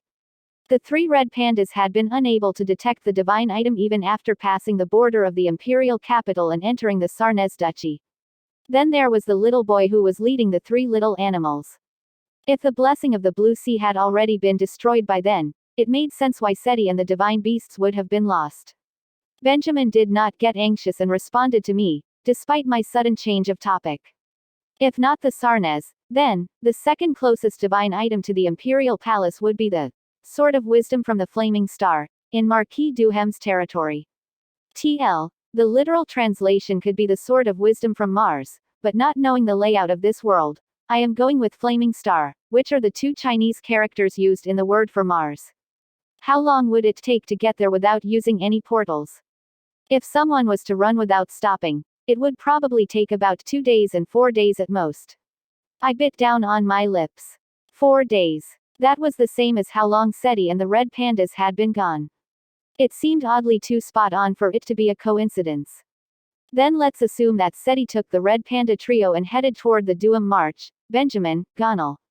I cautiously called for both of them. The 2 of their expressions became even calmer, as if they noticed the change in mood.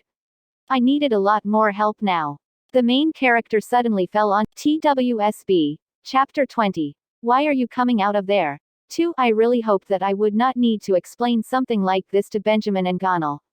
It wasn't because I didn't trust the two of them. I didn't want there to be a big enough incident that I would need to get their advice. I wanted to live as quietly as possible.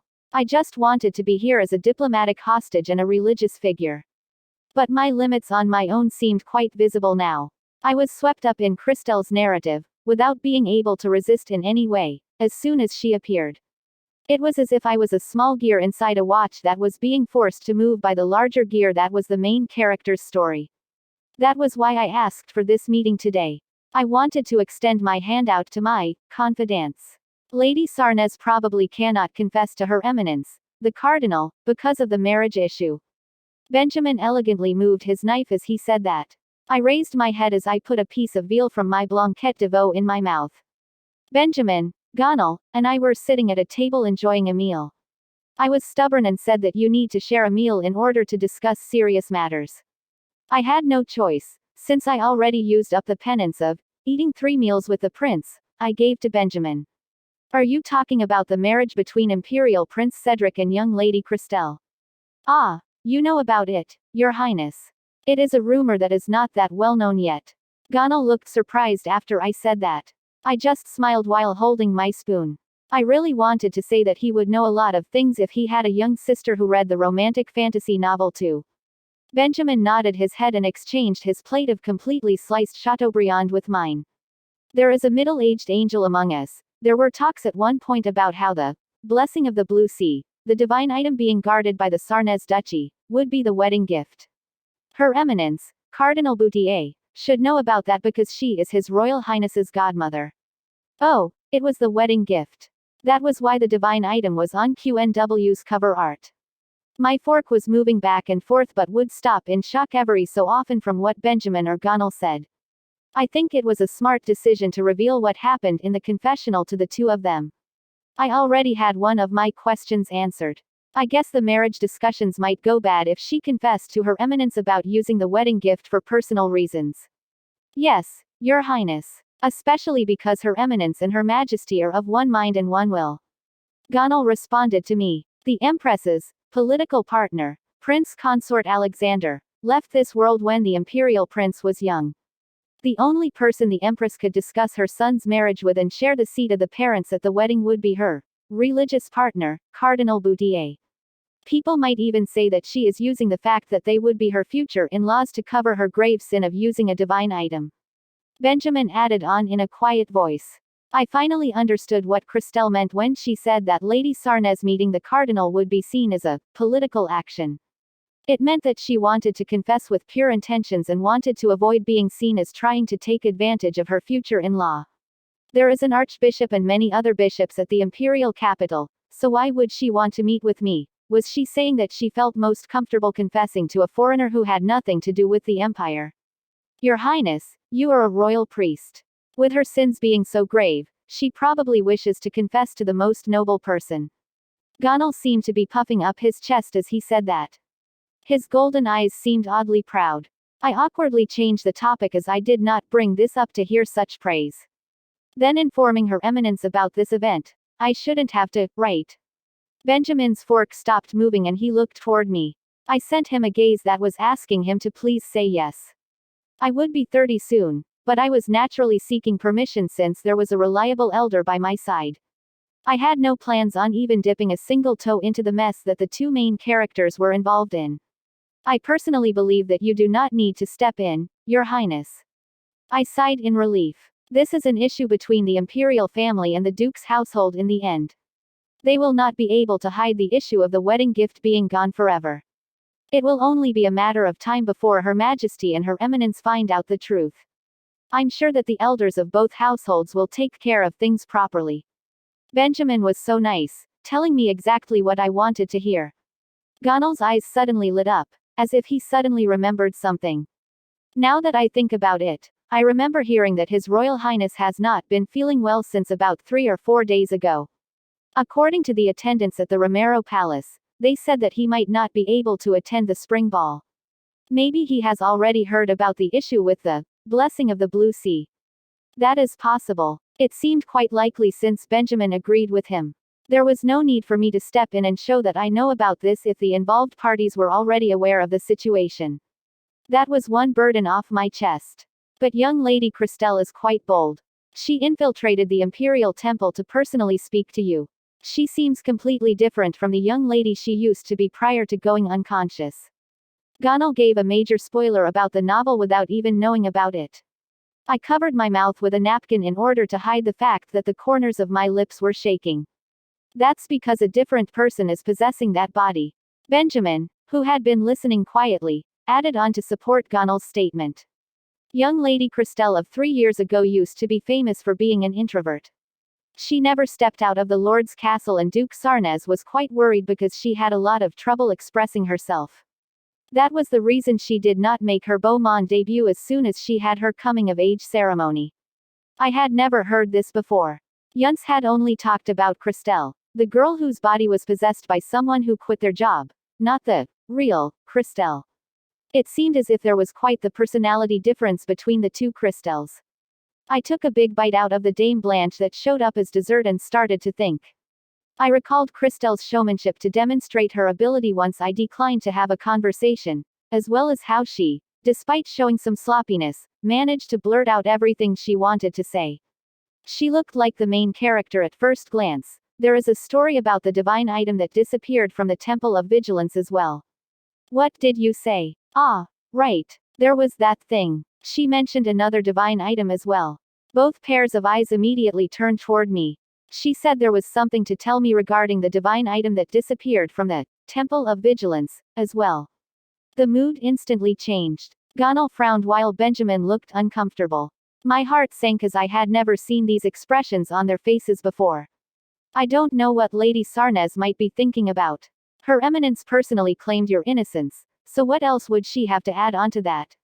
It hasn't even been that long since His Highness got out of that difficult situation. How dare she bring that up? Both of them grumbled in annoyance. Basically, it sounded as if they were upset that she was using that incident as bait to meet with me. I had not expected this kind of reaction from them.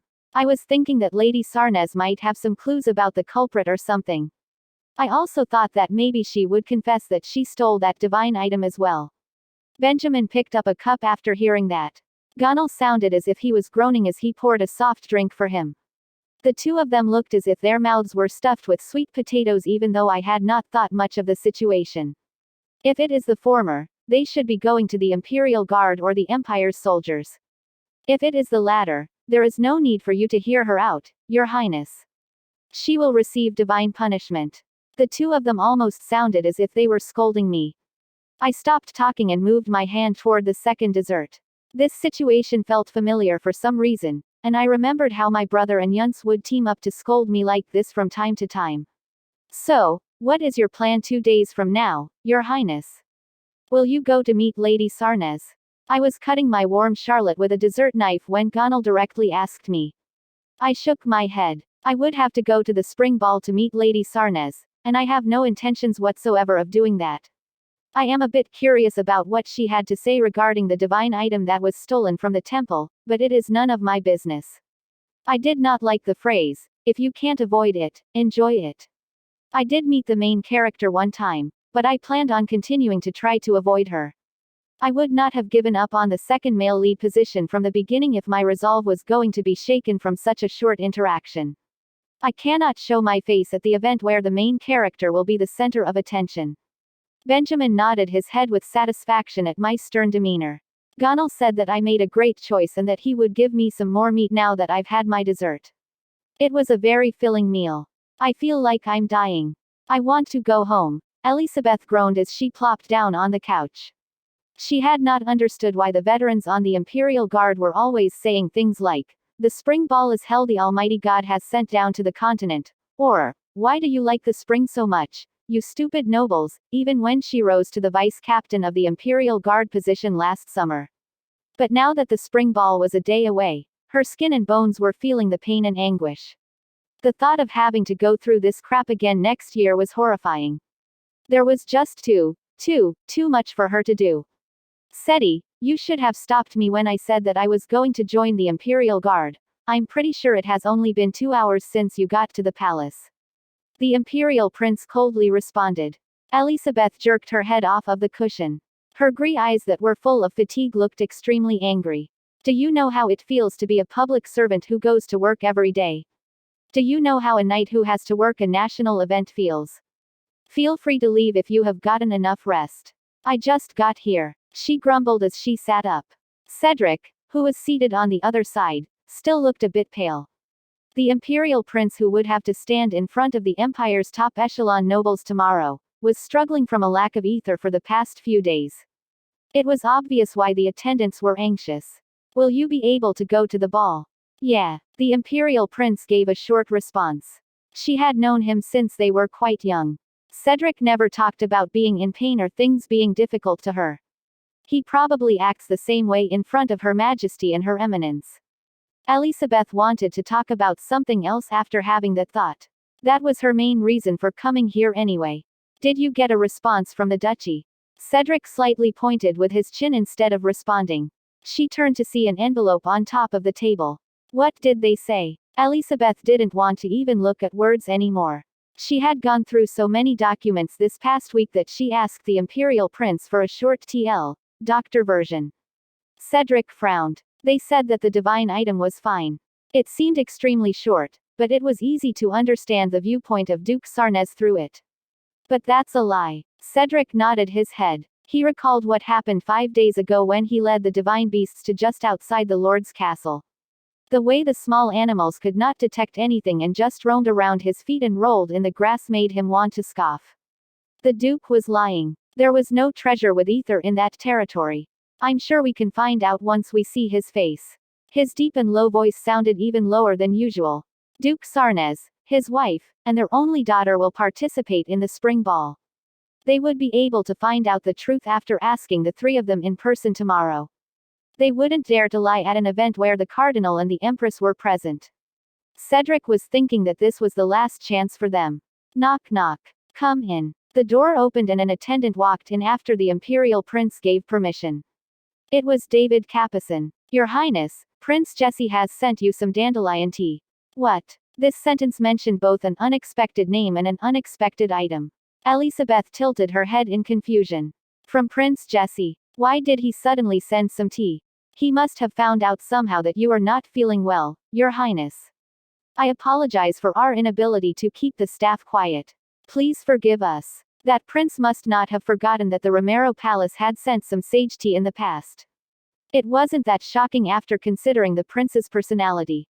Although Cedric's mind seemed to be scattered because of these dandelion tea leaves, he didn't feel bad. Shall I boil some water? Cedric gave his silent approval after Capison cautiously asked. The vice captain of the Imperial Guard just quietly chuckled. TWSB. Chapter 1A Person's Crash Landing. Yun So, but in order to stay consistent with the author's naming sense, it will be Yuns.